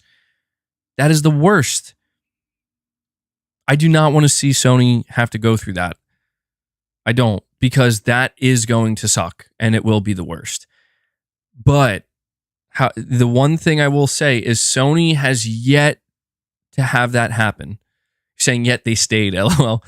Well, hey man, like I said, if any group of fans should know what it's like to have to weather a bad storm, it's Xbox fans. Okay. So that's the greatest irony about these conversations that are happening on the internet and on Twitter specifically, is the people who are screaming the loudest that Sony is done are the exact same people that hung on for dear life during during Xbox's most turbulent time and are now celebrating their comeback. It's genuinely ironic. And so, It's not over till it's over, man. That's just the reality of all things. Yeah, they got trenched. Yeah, dude. I mean, they went through it. They did. They went through it. Got to give them that credit. Those who stuck around the whole time, you got to give them that credit that they weathered it, man. They did. I just hope that PlayStation fans don't have to go through that in the upcoming years, because one of the biggest differences, like I said, is that Sony Subtext has not had that happen yet. Every year, Sony has had, at best, amazing output, at worst, decent output. Like this year, 2023, so far, the worst year of the PS5, still had decent output.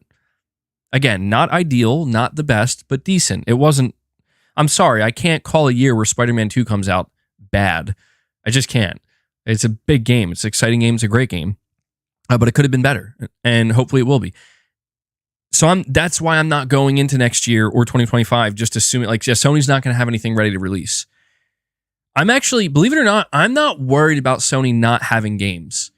I'm worried about the games they're going to have because of so many live service. That's how I feel about it.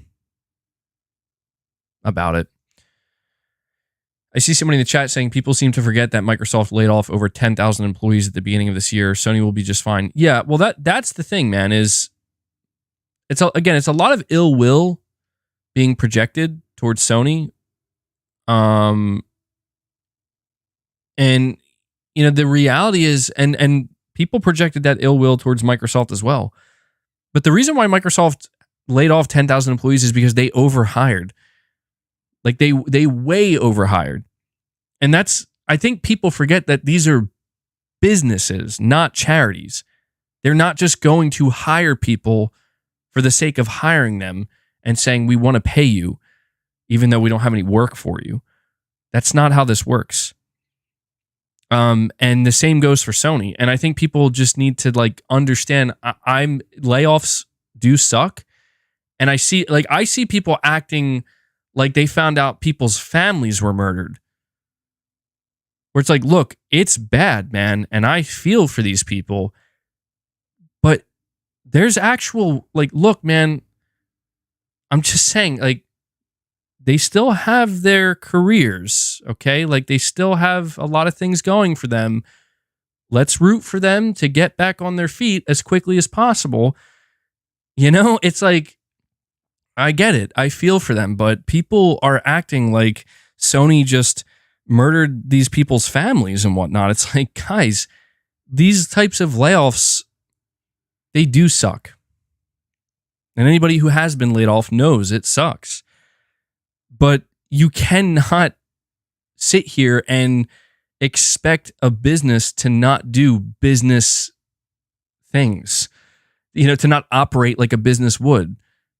It's just how it goes, man. I mean, in an ideal world, I think people fail to like sometimes realize, like, bigger picture speaking, do you know how many billionaires, how many multi-billionaires are walking the planet right now? Yeah, like the system is not perfect. That's obvious. It has its flaws. And I don't know what the solution is. No one seems to know, but that's just the way it is. So what are you going to do? Again, the best you can do is hope that the people who are impacted, you know, land on their feet quick. But yeah, it is worth mentioning that it's not just Sony. All companies, or many companies, you know, especially in gaming at this time, it's unfortunate, man. Bossman Davey 1980 says chasing a quick buck never ends well. I agree, man. There has to be some type of sustainability, some type of foundational thing to balance on. And that's the whole thing. See, one of the strangest things about Sony buying Bungie, and when Jim Ryan talked about it, is he was like, you know, we spent all these years figuring out how to build our way to making some of the best single player games in the industry. And it took a lot of blood, sweat, and tears. And I always give Sony a ton of credit for that, and their studios specifically, and the management, where it's like, that's not an easy endeavor. They took the time. They took their time. Inch by inch, they made it. And they've grown. And one of the things that Jim Ryan said when he purchased Bungie, or when they purchased Bungie, is he was like saying that they don't want to take that risk. They don't want to have to go through all the mistakes and all the nosebleeds, and Bungie already did that, so Bungie can stop that. And it's like, I remember hearing that, and I was just like, I just don't know that that's going to work the way it is, because it's like, Sony's like, PlayStation hasn't really done that, like that's not really the PlayStation way. And I see we have Corey, the legend Landiga, comes in out of literally nowhere and drops a 20 bomb. Corey Landiga just came in, as I'm spitting everywhere, and dropped 20 memberships for this community. Guys, we need some W's in the chat for Corey Landiga right now, because he's doing the heavy lift. Dude, he dropped 10 memberships earlier, and he just came back and said, let's drop another 20. He just got us up to 39 members on the day, immediately blowing past the halfway point. We are now 11 away from actually hitting our goal, thanks to Corey. That is incredible. Corey, I don't even know what to say at this point, man. You're so kind and generous to the channel, to the community. I salute you, man. I really do, and I thank you. Holy shit. That's for you, Corey. That's for you. And I'll give you, let's see, a crazy arm as well, because Corey's going nuts over here. I really appreciate it, man. Let me update that goal. And I see the W's in the chat flowing. And just like that, Corey gets us 11 away from hitting our goal. I'm sorry, you're going to see Joel pop up a lot, because I have to... Dude, I'm telling you, man, I wish I could fix this. I've tried messing with it. It just doesn't work. I have to manually add to the counter. I mean, I could do it a different way, but I feel like it would be even more cumbersome. But that's good enough for now. So, thank you so much, Corey. I will just let everybody know now, too. I don't know how many new viewers are here right now, but you can click Corey's gift icon and opt in to become a channel member, so you can receive a gift. And as I'm saying that, Hellbound 1981, dude, Hellbound, bro. Hellbound comes in and drops a 10 bomb. He follows up Corey's 20 membership gifts with 10 more gifts himself. Let's get some W's in the chat for Hellbound. We need some W's in the chat for these community members. They are out here doing some serious heavy lifting for this community, and it's absolutely incredible to see. I cannot thank you guys enough. I love running the channel. I love doing the streams. And, I always say it, but I'll continue to say it, especially now. I'm bringing back Press X Podcast. You guys are the sponsors of the podcast, okay? Those of you who are super chatting, those of you who are gifting, absolutely the sponsors of this podcast. And I can't thank you enough, because I love being able to do this.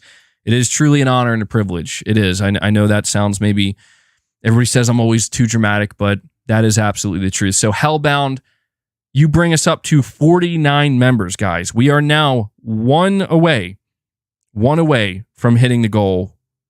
Incredible stuff, man. Hellbound, what soundbite should I give you here? Well, I'll give you a thank you. Appreciate it. I was about to play the Jim Ryan soundbite, but then I was like, you know what? I don't know that this is the right time to play the Jim Ryan soundbite. So how about... No matter what. How about a Joel? Finding something to fight. How about a Joel soundbite? Joel's pretty good. And we did it. We did, guys. Corey does it, man. He's like, I'll do it myself. Corey drops one more membership gift. We hit our goal. 50 members. 50 members. That's insane, guys. Corey, thank you so much, man.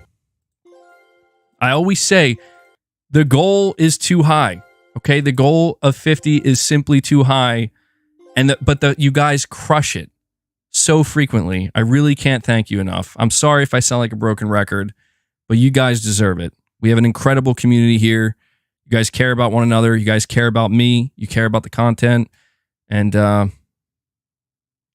what's left to be said. So, Corey, I'm going to give you a snake for that one, man.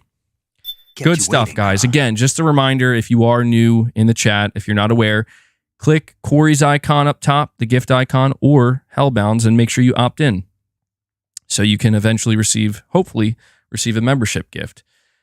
Oh, I'm so torn. So I'll save it. Saying, LOL, that was the goal. Well, you know what? All right. I'm going to play this. So I was thinking about saving this for the next time. I have no idea when it would happen, when we get like a 50 bomb. And I'm going to continue on here, but I was saving this. It's not so much a soundbite. It is a soundbite, but it's like a little celebratory thing. But I think I'll do it every time we hit our goal as well, because again, 50 memberships is huge. So here you go, guys. Some celebratory music. All right, this is for you. This is for Corey. This is for Hellbound. This is for everybody else who gifted memberships. Get some epic Metal Gear music in here. 50 members, guys. 50 members. Good shit. Now I'm feeling hype. You guys feeling hype yet? It goes on for like a minute, so just enjoy it. We did it. You guys are like, dope, man. Stream gets taken down by Konami. Oh my god, I hope not. I think they're pretty good with their music. If that happens, that's going to be so disappointing. I will be genuinely very upset. Well, you know what? Okay. Maybe I didn't think this one through. You're asking to be copyrighted. Will PlayStation make the comeback? Will they get it together? It's so, dude. It's so, this music is like too epic. But there you go, man. That was for you. That's for the community, for hitting our goal. 50 members. Incredible stuff, guys. Konami wants to know your location. Okay, so I will just add this because that's my first time using that. Yeah, better keep talking over the music. Yeah, right. Yeah. We'll see. We'll see what happens. If it gets copyrighted, the stream will be down temporarily. I'll have to edit that part out so I can keep the bulk of the stream up, which would suck. That would really suck. But I had to at least experiment and see what happens.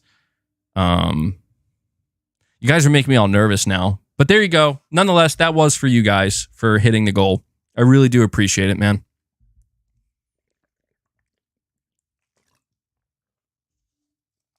All right, so here's what's going to happen for the remainder of this podcast episode.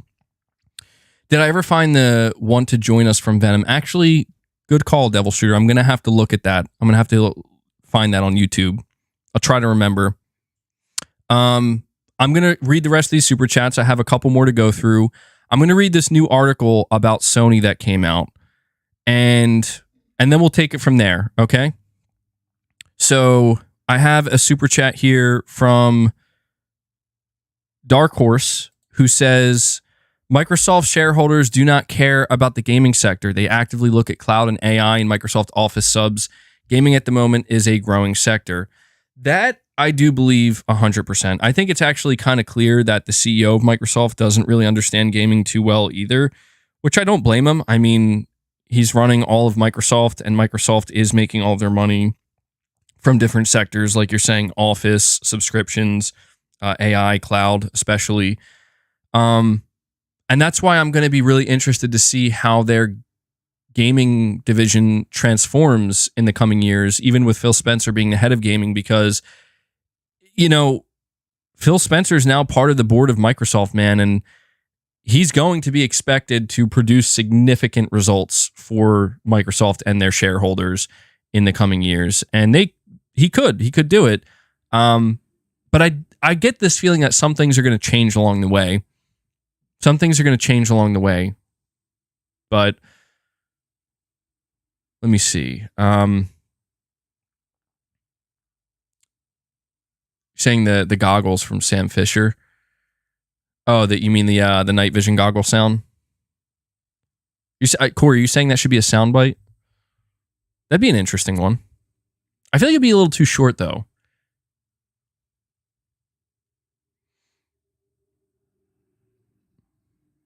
Tom from Toonami says, I mean, they do care because they just dropped, what, $77 billion?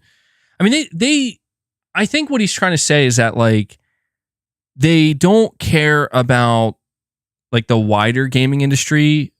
It's more so that they see it as, like, there is an opportunity for extreme growth here if we shake it up and if we invest that money and basically make some power plays in this industry. There are definitely investors of Sony that also don't care about gaming or PlayStation in the way that we do. No doubt about that. Lowrick. I want to give a shout out to Lowrick. This is his first time super chatting, so thank you for that, buddy. I very much appreciate it. You're saying, I think there's nothing wrong to expand to new places, no matter if it's mobile or live service, but doing it by neglecting your business that brought you where you are, it's just, you said dump, which is funny. It's just dump. But I know you meant to say dumb. And I think that's really well said, Lowrick. And I want to speak to that just for a moment before I move to the next super chat. I want to make it clear that I've been very critical and extremely critical of Sony this entire stream. But it's not that I don't want any type of multiplayer experience or even possibly a live service experience from Sony. It's not that I don't want them to make, well, frankly, I think I would be okay if they didn't make any mobile games, but I wouldn't have a problem with them doing any of this if they slowed it down, like I said, where they, you got to treat it right. You got to treat it with respect, and you don't have to shotgun approach it. I think a shotgun approach, frankly, Jim Ryan deciding a shotgun approach was the appropriate approach for live service games is possibly the most dangerous decision he made and the most risky decision he made, because it's one thing if you invest even 3 or 4 studios or 3 or 4 games and you put that money into it, but to buy multiple studios, to buy Bungie, to task many of your internal studios, all in the name of we need at least one of these games to succeed. I mean, that's a pretty risky endeavor, I think, because it all happens at one time. But Lowrick, thank you so much for that super chat, buddy. And I think it's some good insight there. Venino with a super chat says, shareholders don't invest 20 to get 30 in 6 years, MBG. I know. And that's what makes me kind of sad because, I mean, it's the reality of the market. It's the reality of the business side. And I know that I can't expect Sony to just say, we're going to go slow-mo now, right? I know Sony can't take the approach. It's like the tortoise and the hare. I know that that's not realistic, but I still am at least hopeful that maybe if they just slow down a little bit, maybe they can't. You're right. Maybe it's not so much that they'll go from 20 to 30 in 6 years, but maybe they can go from 20 to 45, in 6 years if they play their cards right and if they're careful about it. And maybe 45, maybe going from 20 to 45 still wouldn't be enough, but it's something, right? I mean, honestly, I would even argue, because you are right, Venino, but I would even argue that if you go from 20 to 30 in 6 years, that is growth, right? And it might not be the most, and it might not be the most rapid, but if in another 6 years you can go from 30 to 40, see, that right there, what you just pointed out, Venino, is Microsoft's greatest advantage right now. And I will say, I am jealous that Sony does not have this advantage. I absolutely will admit this. Microsoft seemingly has the advantage of what you just described. Shareholders don't invest 20 to get 30 in 6 years. Yeah, but if they can be convinced that this is a long-term play, that it's going to be 20 to 30 in 6 years, but we're going to go from 30 to 50 in the next 6 years. And then we're going to go from 50 to 75 in the next 6 years. And it just, you know what I'm saying? And it just kind of compounds in that way. That's clearly what Microsoft is doing. But the biggest problem with that, as you're pointing out, Venino, is that requires time, and time is money. But Microsoft has that money, man. And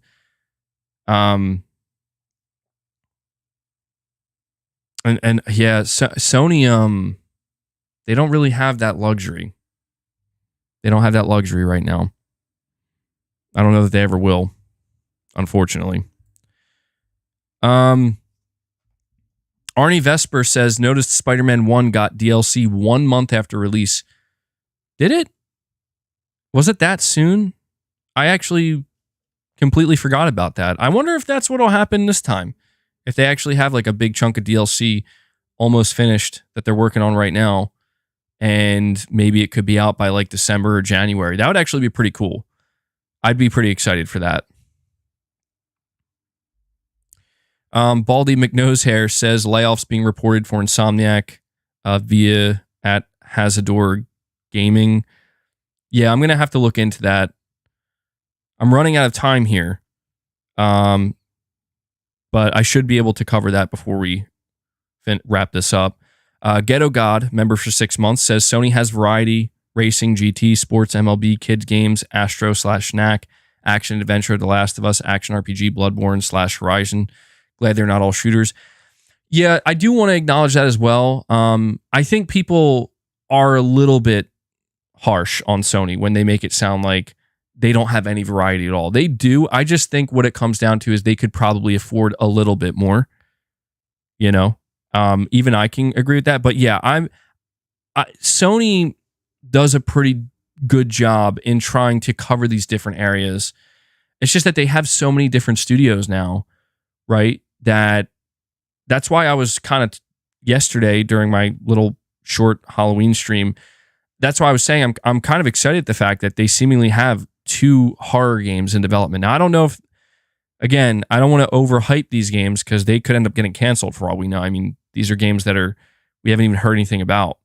But assuming that they're able to make it to the finish line, it would be nice to see like 2 different types of horror games released under the PlayStation Studios banner, because that would fill a nice little gap there that, you know, Sony hasn't really had any horror games. I mean, like truly like horror-based games from any of their studios in a long time. So let me see here. And I think that's it. I think I'm all caught up on the super chats. So again, thank you guys for that. First, let me investigate really quick. I have one more article. So, all right, there are basically 3 things I want to do. I said earlier in the stream that we were going to cover the PS5 Slim and the Ghost of Tsushima movie. Those might have to take a back seat. There are 3 things that are taking the priority that I want to achieve before the end of this podcast episode. I want to investigate the Insomniac layoffs, figure out what's going on there. I want to read this article from Forbes where it says PlayStation is making bad investments, bad decisions. And then finally, this is the last thing I want to do, and I've been holding off on this for this entire stream. I want to give you guys what I think could be a viable solution for PlayStation Studios and Sony going forward. I don't know that it's totally foolproof, but that's what I want to do. So let me start here with Insomniac. I'm going to head to the Gaming Leaks and Rumors subreddit first. And I'm glad I did because it's right here. Ooh, actually, we have 2 juicy pieces of information. The first is Aztec Cross says that Bungie had some Escape from Tarkov streamers play Marathon. They were not interested. Interesting. So apparently Marathon is going to be an extraction-based shooter. Escape from Tarkov is arguably the most popular extraction-based shooter. So Bungie actually had some of these players play test this, and apparently they just didn't like it. that's, I mean, God, man, you want to talk about adding salt to the wound here? That's, I really don't know what's going to happen to Bungie, man. Layoffs being reported for Insomniac. Let me click on the links here, see where they oh my God. I'm sorry, I got to lower the brightness of my screen. This is on LinkedIn, Alexander Rem's post. This is actually hurting my eyes. Hold on. Insomniac had layoffs.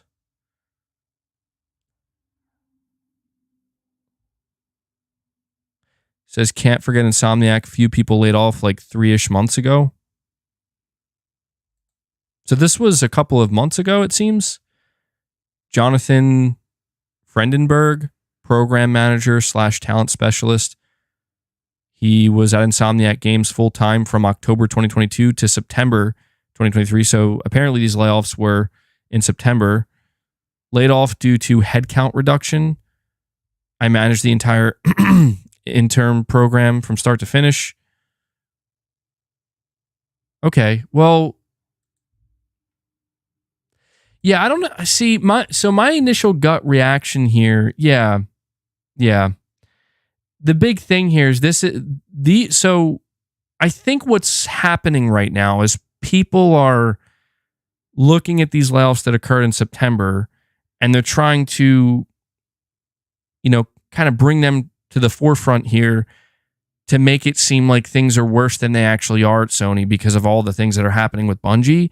And they're trying to connect two separate things. But this should be fairly obvious. If it's just a few layoffs, it's happening at the end of Spider-Man 2's development, where the game is about to release. That's actually a relatively I don't say that like it happens every time, but that is usually a time when if they're going to reduce headcount, it's going to happen when they're wrapping up a project. You're saying Paul Tassi is going to look into it, seeing if he can get any info? Yeah, the big thing here is to understand that even though this is seemingly something that happened in September, a couple of people were laid off from Insomniac. This is very different from what's happening at Bungie. What's happening at Bungie is actually like a dangerous situation where the studio is actually potentially in trouble. Insomniac clearly isn't in trouble, and this idea that they would have to reduce headcount slightly once the game is nearing completion, I mean, we do have to understand that when these big AAA, and that is the difference between making these single-player games and live service games, when these when these big AAA single-player games finish production and development, if they don't have like something ready to go or positions that need to be filled for other projects, these developers are just going to stand around and not have any work. And these teams are not just going to pay them to do that. But that's why you see as Sony's teams get bigger and bigger, they actually kind of have multiple projects in production at all times.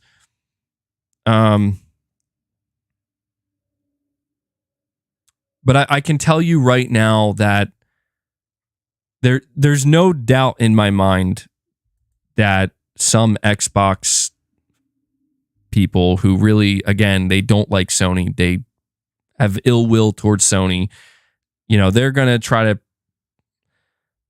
proliferate this and make it seem like that, now Insomniac's burning too. It's like, well, I don't know about that. I don't know about that. But either way, again, layoffs suck either way. All right, let me see here. I'm going to read this article now just because I'm curious. I'm sorry for how bright my screen is. I'll have to, when this stream's over, I'll have to adjust that. This will be the last article we read for the stream. It says Sony's PlayStation is extremely good at two things: making a console people want to buy and having its developers make great single-player games for that console. This has been consistent for generations now, but in 2023, Sony no longer believes it to be enough. Game budgets are ballooning, and these games can't just be good, they have to be mega hits. So the company is looking to expand in a number of ways beyond this formula. Unfortunately, it always feels like it's missing the mark in terms of products, in terms of genre investment, in terms of acquisitions, in terms of its use of time and resources. To be absolutely clear, Sony's developers are still killing it when it comes to producing the kind of quality first-party offerings the brand is known for. God of War Ragnarok, Ratchet & Clank Rift Apart, Marvel Spider-Man 2, easy Game of the Year contenders building on a legacy of great games. There is rarely any doubt that Santa Monica Studio, Insomniac, Guerrilla, Sucker Punch, or Naughty Dog will deliver good games. Microsoft, for all its acquisitions, still can't say that. I just want to say real quick, going to give credit to who wrote this, Paul Tassi. I got to give credit to this write-up in this article because there are not enough people pointing out that Sony still is good at what they do. They have been consistent. Their studios have been consistent. And even though things are not ideal and there are clear problems and it's clear that Jim Ryan seemingly made some mistakes, you can't just strip that stuff away from them, right? And I mean, he even goes as far to say in this article at the end here that Microsoft, for all its acquisitions, still can't say that. So let me tell you, that's definitely not, a lot of people right now are not willing to say that, even though it is just the truth. And I actually get destroyed if I say that. So there you go. But let's continue on here. It says, but Sony itself is all over the place when it comes to other areas of its business. They have leaned hard into VR, selling 2 VR headsets now in an industry that has seen slow growth and adoption of the tech. They've done well within the niche, but there's no indications VR is anywhere close to the mainstream, even after close to a decade now. And it feels like this is a strange place to continue to sink so much blood and treasure. So yeah, I mean, I do have to agree with this point really quickly. It's no offense to VR2. I actually think VR2 is an incredible experience, certainly a very unique experience. And I'm still going to be playing games on it in the future. But even as somebody, when I bought it, I was so excited about it. I can tell you, like, it's not something I'm going to play that often. It's really like an event type thing for me. But yeah, you do have to question, truthfully, like, what the future of VR, not just for PSVR, but yeah, virtual reality in this industry, you have to question, where is it headed? You know, where is it headed? It says, similarly, Sony is also producing a handheld Q device, which will play PlayStation games via remote play, but that's it. And it needs Wi-Fi to work and will not play any games internally. It's a third of a way to being a Switch competitor, but stops well short of both that system. Both that system and fully bringing back something like the Vita or PSP. Then we have the new PlayStation 5, which will make its disc drive optional, but somehow actually raises the overall price for the digital model. Indications are the company then may also produce a Pro model later in the generation that really would not seem to need it. I don't know if I agree with that. I think that's just popular opinion, but it might be proven that it's like actually a Pro is going to make a lot of sense and be a good fit. My whole thing with the Pro is it's totally optional. That's why I have no problems with it. I think it's just there. Like, if they can squeeze more out of these games and give us a better performing games, better ray tracing, better fidelity in a console that they're saying you can buy it if you want it, I have no problem with that. I think the whole question of whether or not a Pro is needed, I just think I'll be honest with you. I think that's just not a good conversation, because it's like, well, of course it's not needed. Like, we do not need a Pro console ever. But why does that matter? Like, if they're going to make it and it's optional and people can choose to buy it, what's the problem? You know what I mean? At least that's how I see it. As long as it's it's incremental. It's not going to be like a whole next gen leap. Anyway, they continue here by saying, I'm sorry, guys, I got to take a drink real quick.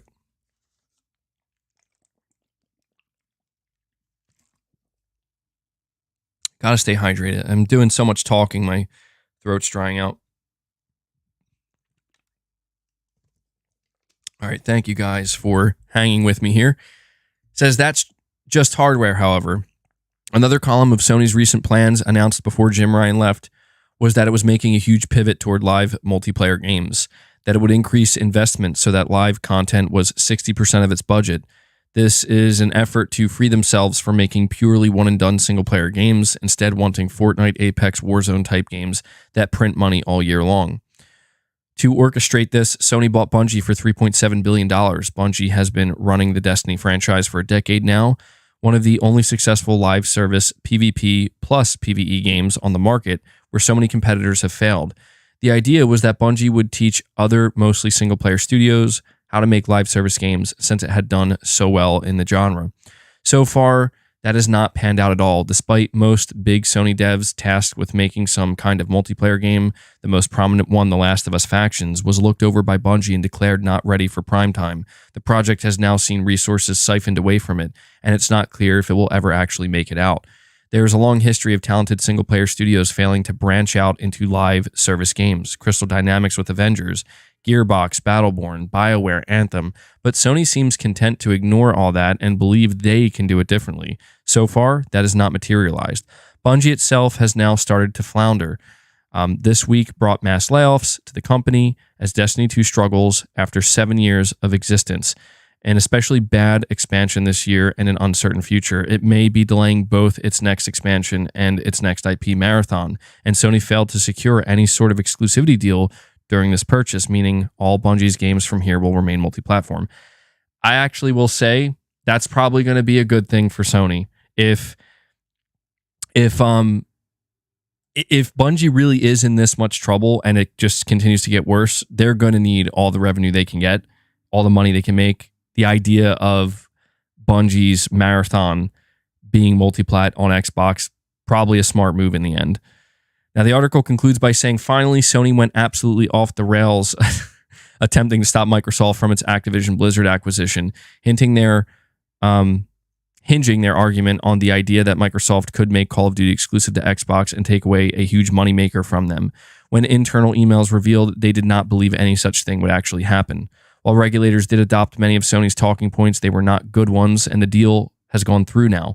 Sony spent an enormous amount of time and money and reputation on that. I agree with that, on that fight for nothing. See, that the time and money, sure. The reputation, yes. This is why I said I think it was just unfortunate to see Sony get absolutely dragged, and understandably so, with some of the things they were saying.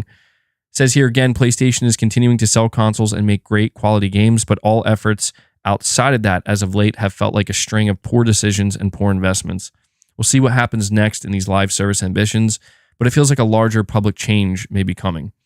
So that's actually I think this was a great write-up. I mean, I don't really go to Forbes ever, frankly. Like, I don't have a problem with them. I just don't read from them, but I've been seeing this Paul Tassi guy show up on my Twitter a lot, and I think he has like some kind of not a connection, but I think he's like an avid Destiny player, Bungie fan, so he's been covering this a lot. And that was a great article because I think it summed up how I feel right now. Very concisely, very well. I mean, I basically have been spending the entirety of the stream talking about my feelings on Sony, but I think that summed up my feelings pretty well. I see somebody asking, have I seen Reddit? Are you talking about the Gaming Leaks and Rumor subreddit? I'm on there now. There's another one I missed here. Marathon is reportedly in rough shape. This comes from Aztec Cross, a notable Destiny 2 YouTuber, as well as a short sentence from Paul Tassi. Marathon, originally a battle royale, but switched to extraction shooter. Earlier this year, a bunch of Tarkov streamers were brought in. Yeah, so I guess this is more context. It says that earlier this year, a bunch of Tarkov streamers were brought into Bungie to examine Marathon and play it. At the end of the event, Bungie asked the streamers if they would play Marathon if it came out the next day. Only one raised their hand. Paul Tassi also wrote in this article, which Aztec Cross is reading from, that he heard the game is in rough shape.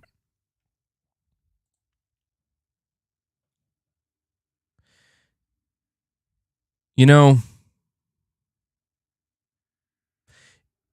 you have to wonder.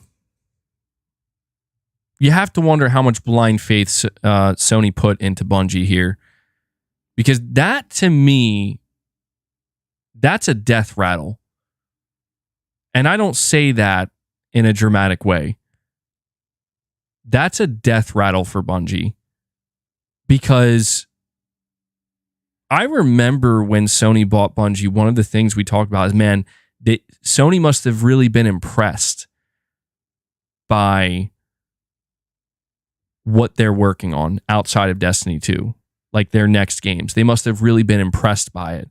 Herman Hulst and Jim Ryan must have really liked what they saw.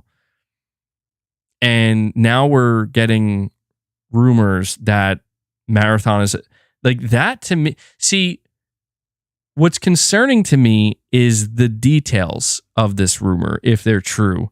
I don't know how reliable this Aztec Cross guy is, but apparently he is a prominent Destiny 2 person.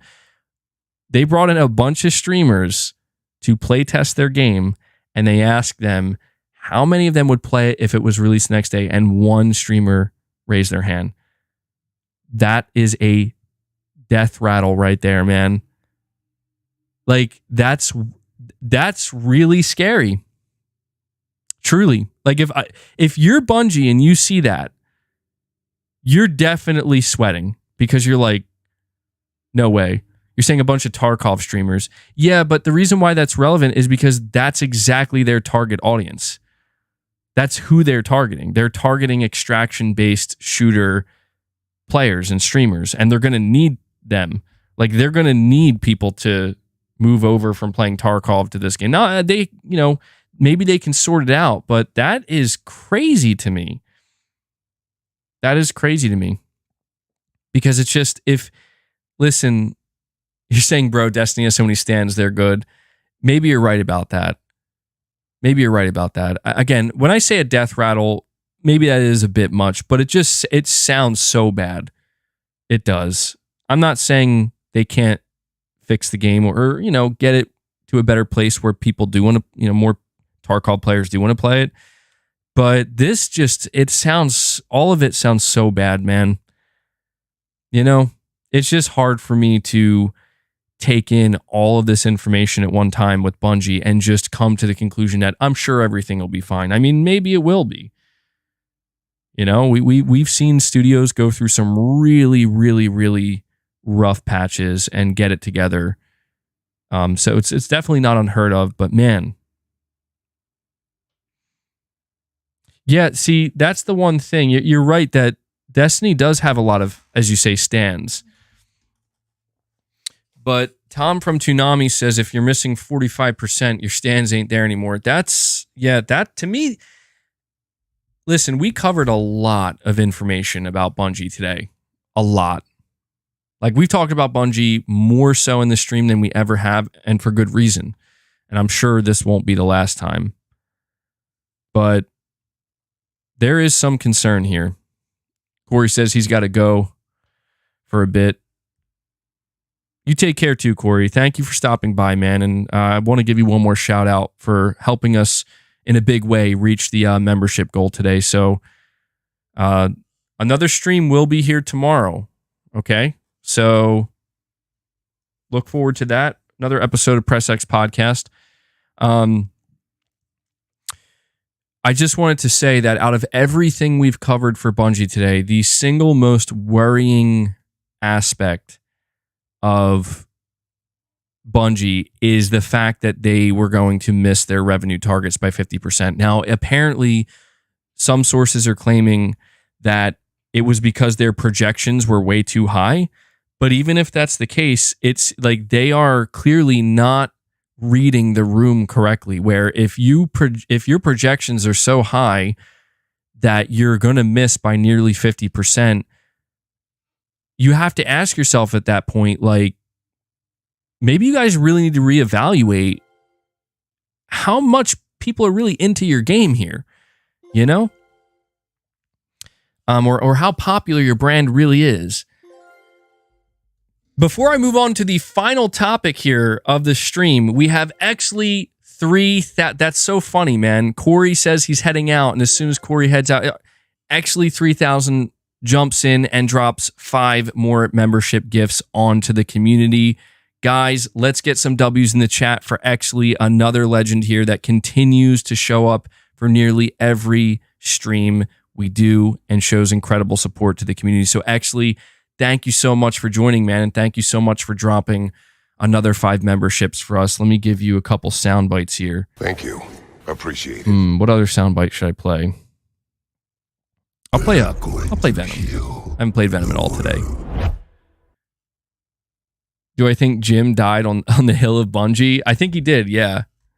I think he did. So let me add those to the counter here. So 55 memberships, guys. That's an incredible number. Not only did you guys hit the goal today, collectively, but you went beyond it. Amazing to see. Amazing to see.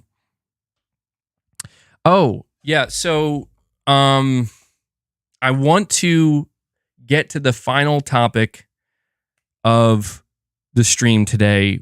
And it's something I've been saving because it's something that I feel pretty passionate about. And it is in regards to everything we've talked about here. And it's basically what I think Sony... I have to be careful the way I word this because some people might walk away and say that's a stupid idea, MBG. But I don't care if it's stupid. It just comes from a place of passion. And it's just what I personally would like to see Sony do going forward during this time of crisis, so to speak. And I'm going to reveal that. Before I get a chance to, though, we have Matt Fu with the Astrobot profile picture here. Matt Fu comes in and also drops 5 more memberships on this community. Matt, thank you so much, man. Let's get some W's in the chat for Matt Fu.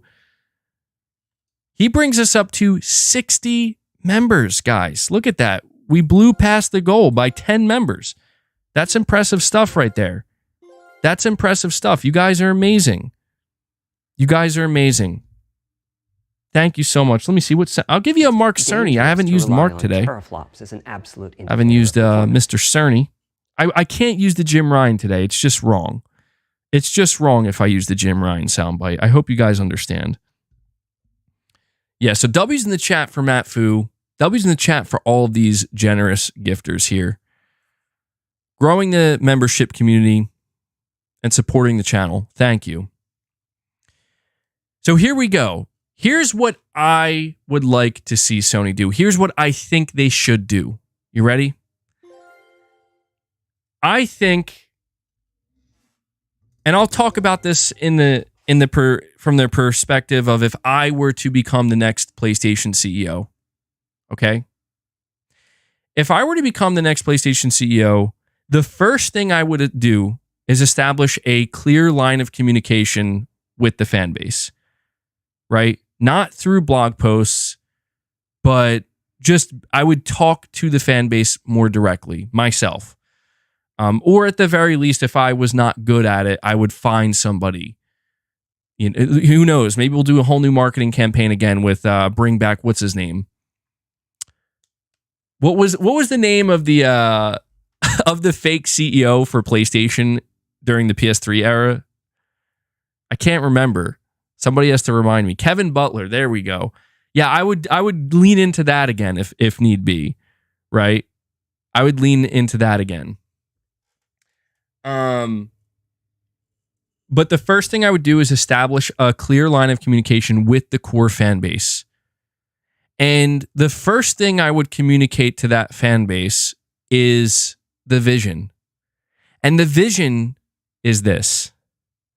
First and foremost, the foundation. The foundation of PlayStation is the core fan base. And that foundation is built upon single-player games. Not necessarily just narrative-driven games. Of course, many narrative-driven games. AAA single-player games, of course. But single-player games nonetheless. Single-player games across all different genres. I would then say that the PlayStation fan base has been enjoying a litany of AAA single-player games specifically focused on the narrative side, and many open world titles, bigger titles, in a lot of ways, some mature titles as well. We're going to diversify that. You're going to continue to get that, but we're going to start tasking some of our studios with making different types of single player experiences, right? Exactly what we talked about earlier, some more variety. Something else I would immediately do. I don't care. And to me, this is a must. It has to happen as PlayStation CEO. To correct what seems to be one of the clear mistakes that Jim Ryan may have made, is we are going to fund the creation of a new Japanese studio for PlayStation, a new PlayStation studio based in Japan.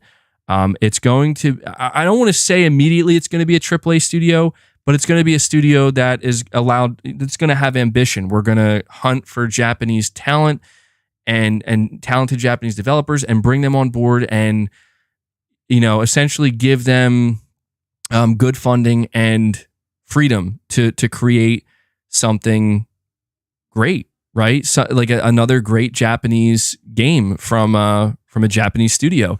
That's something I would do.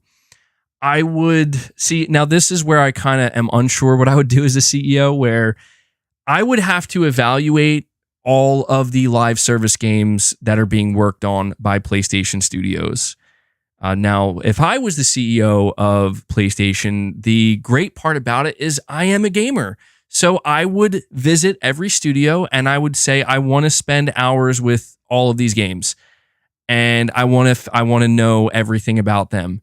And I would have to meticulously evaluate every single live service game. And of course, I don't know that I would feel comfortable making these decisions myself. Maybe I would get people I trust, different opinions from, people who play a lot of different games. And I would probably end up, frankly, canceling some of these live service games. Specifically, I would probably cancel the live service games from studios that are not traditionally known to make live service games, right? So like Sony London, I would play their game. And if I played their game and it's like, oh my God, you guys are actually onto something here. This has a ton of potential. I'd say, keep going. If I played their game and I thought, this is not it, this is not going to land with not only the PlayStation fan base, but I just don't think this is going to be able to compete out, in the sea of live service games. I would cancel it. And of course, I'm sure unfortunately, there would likely have to be some type of layoffs. But what I would do is I would task this studio with, listen, you guys, I'm telling you, you can do something special with the Getaway property. Okay. And if they don't want to work on the Getaway, something in that vein, some type of spiritual successor. It doesn't necessarily have to be a GTA competitor, right? Like it's not that, but you can create a great single player narrative-driven experience in this world. People want to see the Getaway come back. I think it's an IP with a ton of potential that I think would fit that studio perfectly. That's what I would do. I would task them with that. I would have to, I'm trying to think of, so like, here's another really important aspect. It's something I wouldn't mandate it, but I would highly encourage it. For example, I would say we don't need to focus on live service right now. We don't. Like, that can be our long-term ambition, maybe. But what we need to do is go back to the basics. And the basics they're pretty simple, but they have proven to work. I would say I want Sony's internal teams like Naughty Dog, like Santa Monica, Sucker Punch. Obviously, we're asking $70 for these games. They have to have some heft to them. They can't just be bare bones, or there will be problems. We could potentially lose sales and our reputation will be hurt. But they don't have to be padded. I would say I want these teams to make what they want to make, but I'm going to let them know that if the game you want to make falls within the 15 to 25 or even 20 hour range, like solid 12 to 15, 15 to 20 hours, and it's a single player story, I'm fine. Like, that's perfect. We will sell that for 70, as long as the quality's there, as long as it has that quality, right? And that quality doesn't have to come in the form of, but how big is the game? How big is your open world? Stuff like that. That doesn't matter. The quality has to just come from is this game impactful? If somebody spends $70 on this game and they beat it in 15 to 20 hours, how impactful is it going to be on the player? That's what I would judge these games by.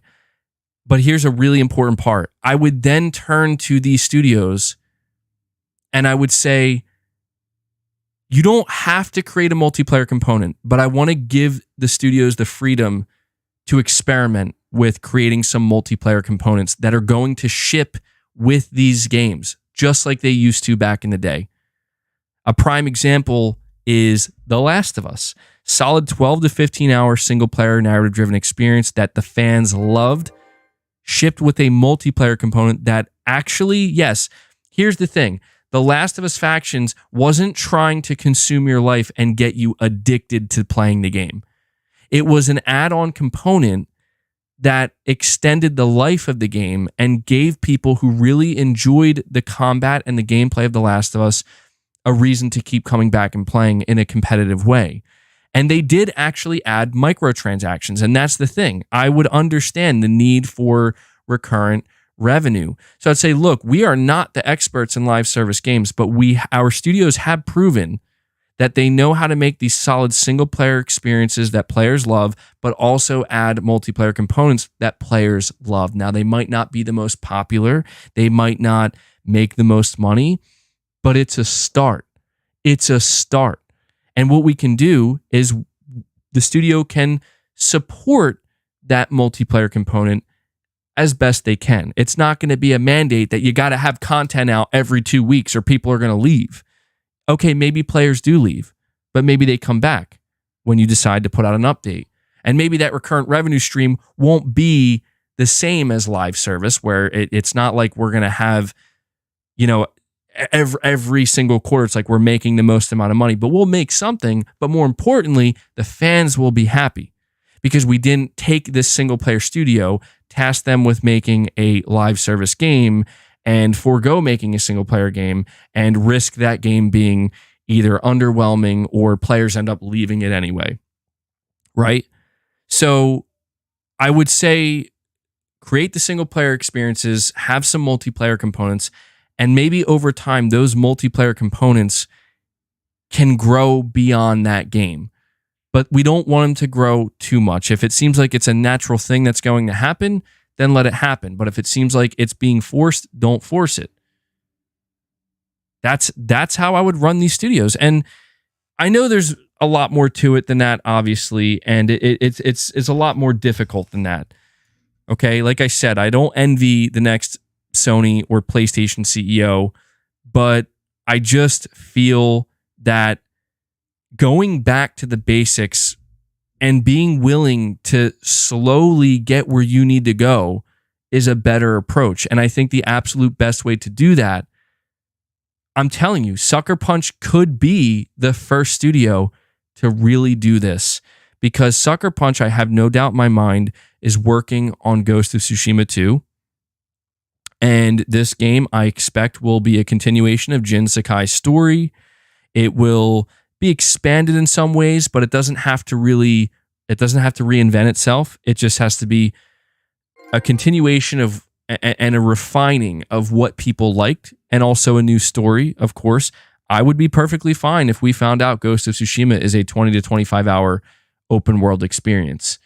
That would be incredible. Just like Spider-Man 2, I'd be fine with that. If they want to go for 40 hours or 50 for completionist, fine. That sounds great too.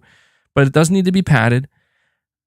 I think this is what Sucker Punch is working on, but Sucker Punch is also working on some type of multiplayer experience. And this is a studio that I have a lot of faith in with multiplayer specifically, because they proved you guys have see what they did with Ghost of Tsushima Legends is exactly what I'm talking about. Slow, small, right? Start off slow, keep it contained. It's not a live service game, far from it. I'm sure not many people are playing Ghost of Tsushima Legends right now, and it was not a game that was monetized. You got it for free if you bought Ghost of Tsushima, but if you didn't buy Ghost of Tsushima, you pay $20, you can play it standalone. Perfect. Absolute perfect way to handle that. And it has the perfect amount of content. But what they proved is you guys know how to make a multiplayer experience. Now, I'm not convinced that they would nail a live service experience, because I think that Ghost of Tsushima Legends had all the makings of what could be a live service experience. But you also had to consider, okay, how do you support that? So maybe with Ghost of Tsushima 2, they take the same approach. You release the game, single player, and then shortly after you release Ghost of Tsushima Legends 2, or whatever you want to call it. Except this time you make it clear it has more content at launch. It's going to be more fleshed out.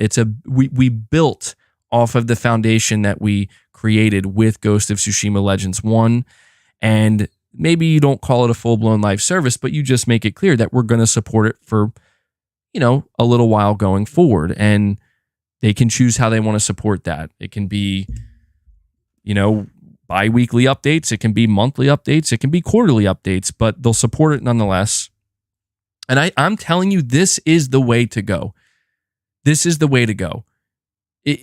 This idea that, and I'm not like, I guess what I'm trying to say is like, it's okay if the upcoming Ghost of Tsushima multiplayer experience, it's okay if it's finite.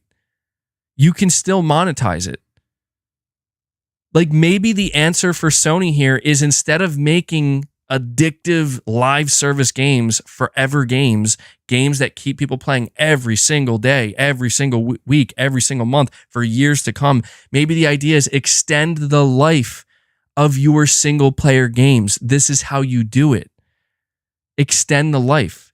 I understand that you might not get as much growth, but there's something you can still get from this that, again, keeps the core fan base happy and opens the door for other for newer players potentially.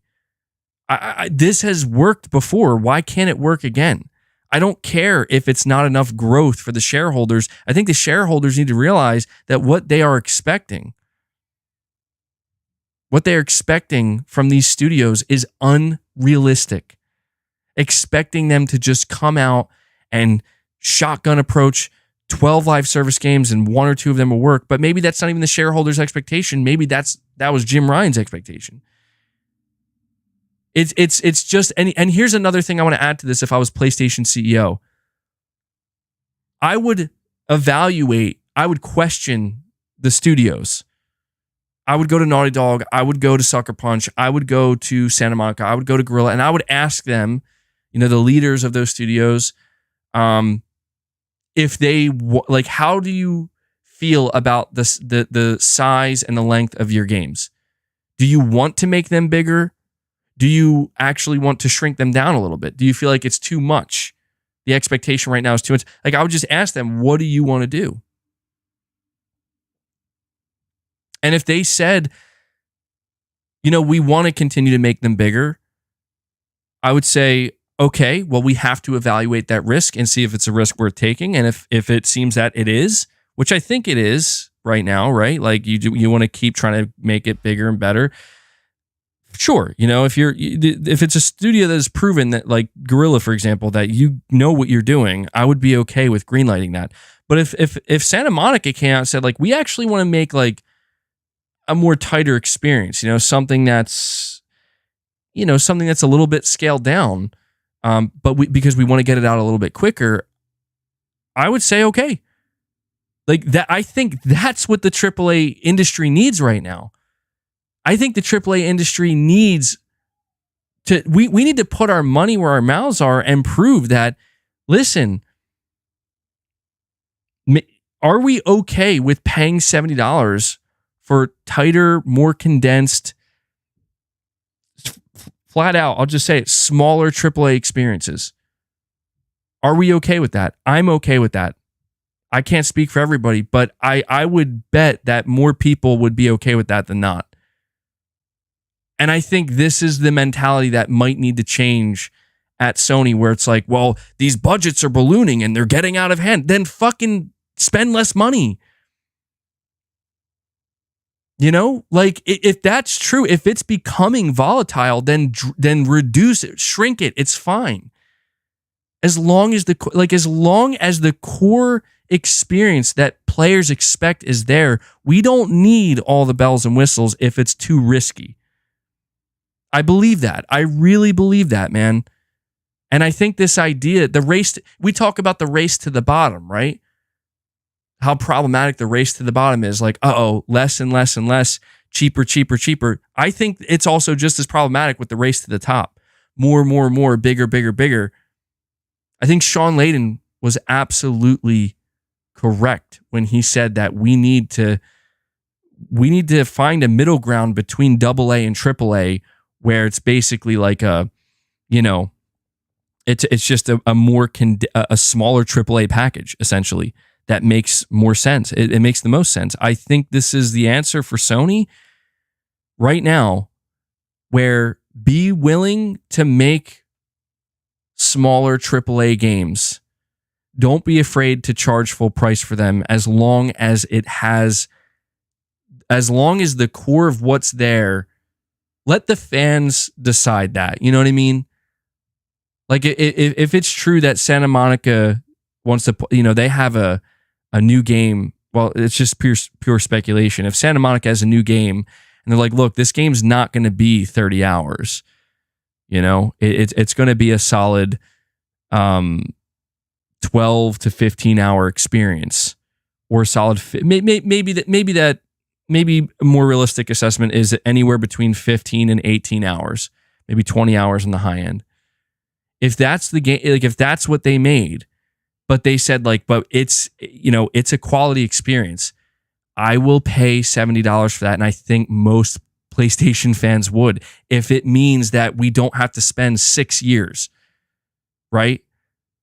I mean, I need to question as well, like, what is all this money being spent on? What is taking so long? Is it the complexity of the games?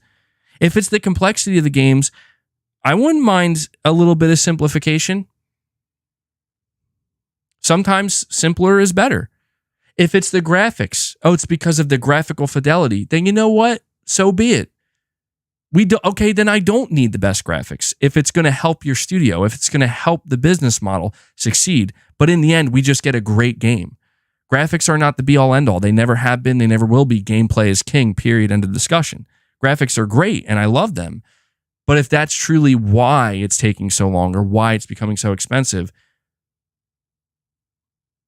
I'm telling you right now, like, I would be okay with a reduction if that's what's necessary.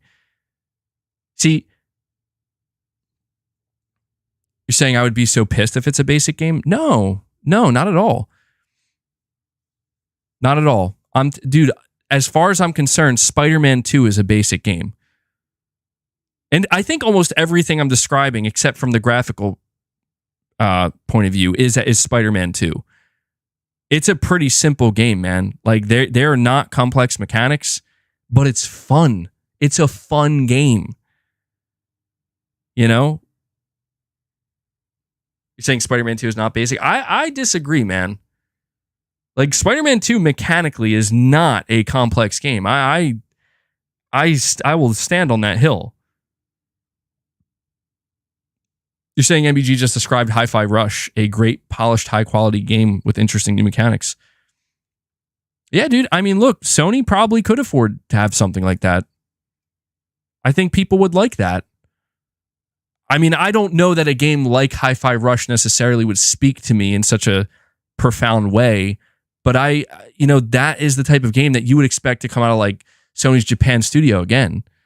So at this point, look, I'm just saying I backed Jim Ryan's vision for a long time because a lot of it did make sense to me. And that's why I always said, like, on paper, Jim Ryan's vision makes sense, where PlayStation players love these types of games. let's make more of these types of games even bigger and better. Yeah, I get that. What I didn't realize is in a couple years, and again, this is where Sean Layden did warn us. He was like, it's going to become unsustainable. And I thought, well, Sony's making a lot of money on these games. Like, what's wrong with the reinvestment? Well, the reinvestment also adds a whole nother layer of risk. And so you're saying if you see Spider-Man 2 as basic, you're part of the problem. No, I don't think you understand what I'm saying. Is I'm saying mechanically speaking, because keep in mind who I was responding to. Somebody said that I would have a problem with like basically simple playing games like mechanically, and like no, I actually wouldn't. I think if it all comes down to how does it feel to play? Does it feel fun? Does it feel good? Now, if you like in terms of Spider-Man 2 as a complete package, it is pretty complex. I want to make that clear. So maybe that's where the confusion lies. As a complete package, Spider-Man 2 is a complex game, and it's open world. It's got a lot of moving parts, a lot of things that can break. So I'm talking from maybe that's why I didn't clarify that. From a mechanical perspective, I think it's on the simpler side, and I think that's intentional because it's Spider-Man. You want to make it more accessible, easier for all different types of people to be able to play it. But it's not like it's certainly far from being the most mechanically demanding game. As a complete package, it is pretty complex because of its open world nature and all the different things that are working together. But I also want to say Spider-Man 2 to me is a great example of sometimes maybe less is more. I platinum Spider-Man 2 in about 30 hours, I think. I think it says it's at like 33 hours, but I'll be real with you. I think like two or three of those hours were from me walking away from the game when it was paused and forgetting that I had it paused. So I'd say about 30 hours.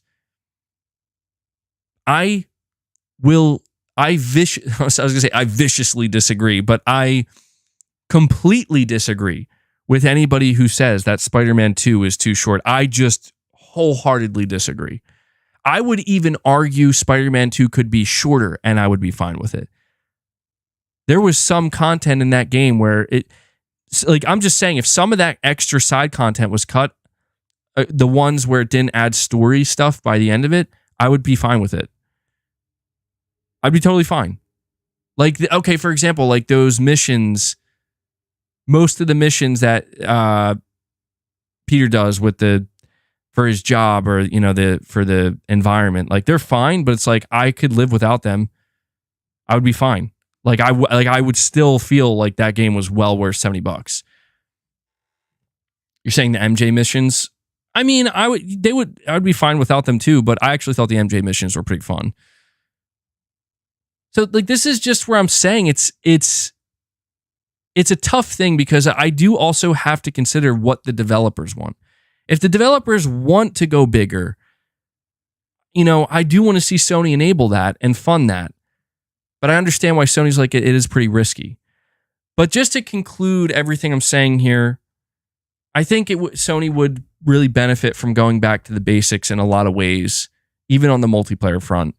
I'm not saying it would all work out the exact way that the shareholders want, or maybe, I don't know that PlayStation would grow in the way that Sony would want, but I think it could be sustainable, more importantly. And I think that they could slowly grow it, slowly expand it. They should have done this already. Like, there's a reason why so many PlayStation players go back. They go back to talking about games like, remember Killzone? Remember SOCOM? Remember Warhawk? Remember, all these different types of multiplayer? Remember MAG? All these different types of multiplayer experiences that Sony tried to do.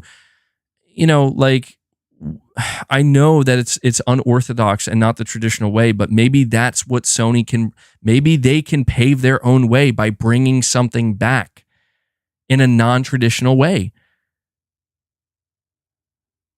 I don't know. I just don't see why it sounds so crazy, man. But maybe I am completely wrong. Maybe I'm way off the mark. Maybe like multiple developers will if I were to talk to developers, they would explain to me, or even business executives, like, here's why we can't do that. It's like, oh, okay, well, but that's the thing. I'm just an armchair analyst here, armchair CEO. Victory with a $5 super chat says Bungie doesn't even have their own shit together, but they are dictating other people's studios. They owe Naughty Dog an apology.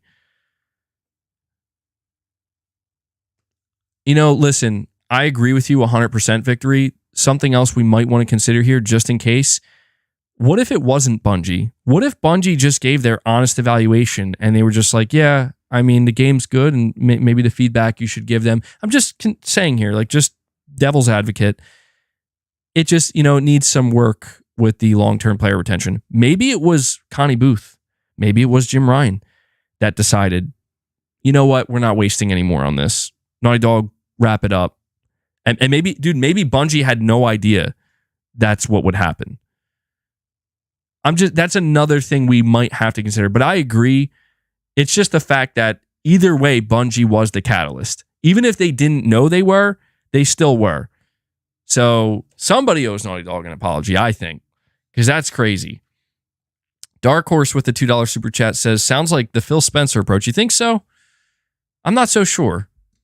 We'll see. We'll see what happens. We'll see what happens with Microsoft's endeavors. Perfect Image says PS Plus service prices need to go down a bit too. Yeah, I agree, but that's not going to happen, man. That's not going to happen. Unfortunately, Perfect Image, that's not going to happen. But guys, that's it. That's the final thing I wanted to say. I am going to end this podcast before the 4.5 hour mark. I went way longer than I had planned. But you know what makes sense? A lot of stuff happening, a lot of stuff to talk about. I'm going to segue into my outro here. Okay? So you guys think about what I said, and we'll reconvene tomorrow on the next episode of Press X Podcast, same time, same place.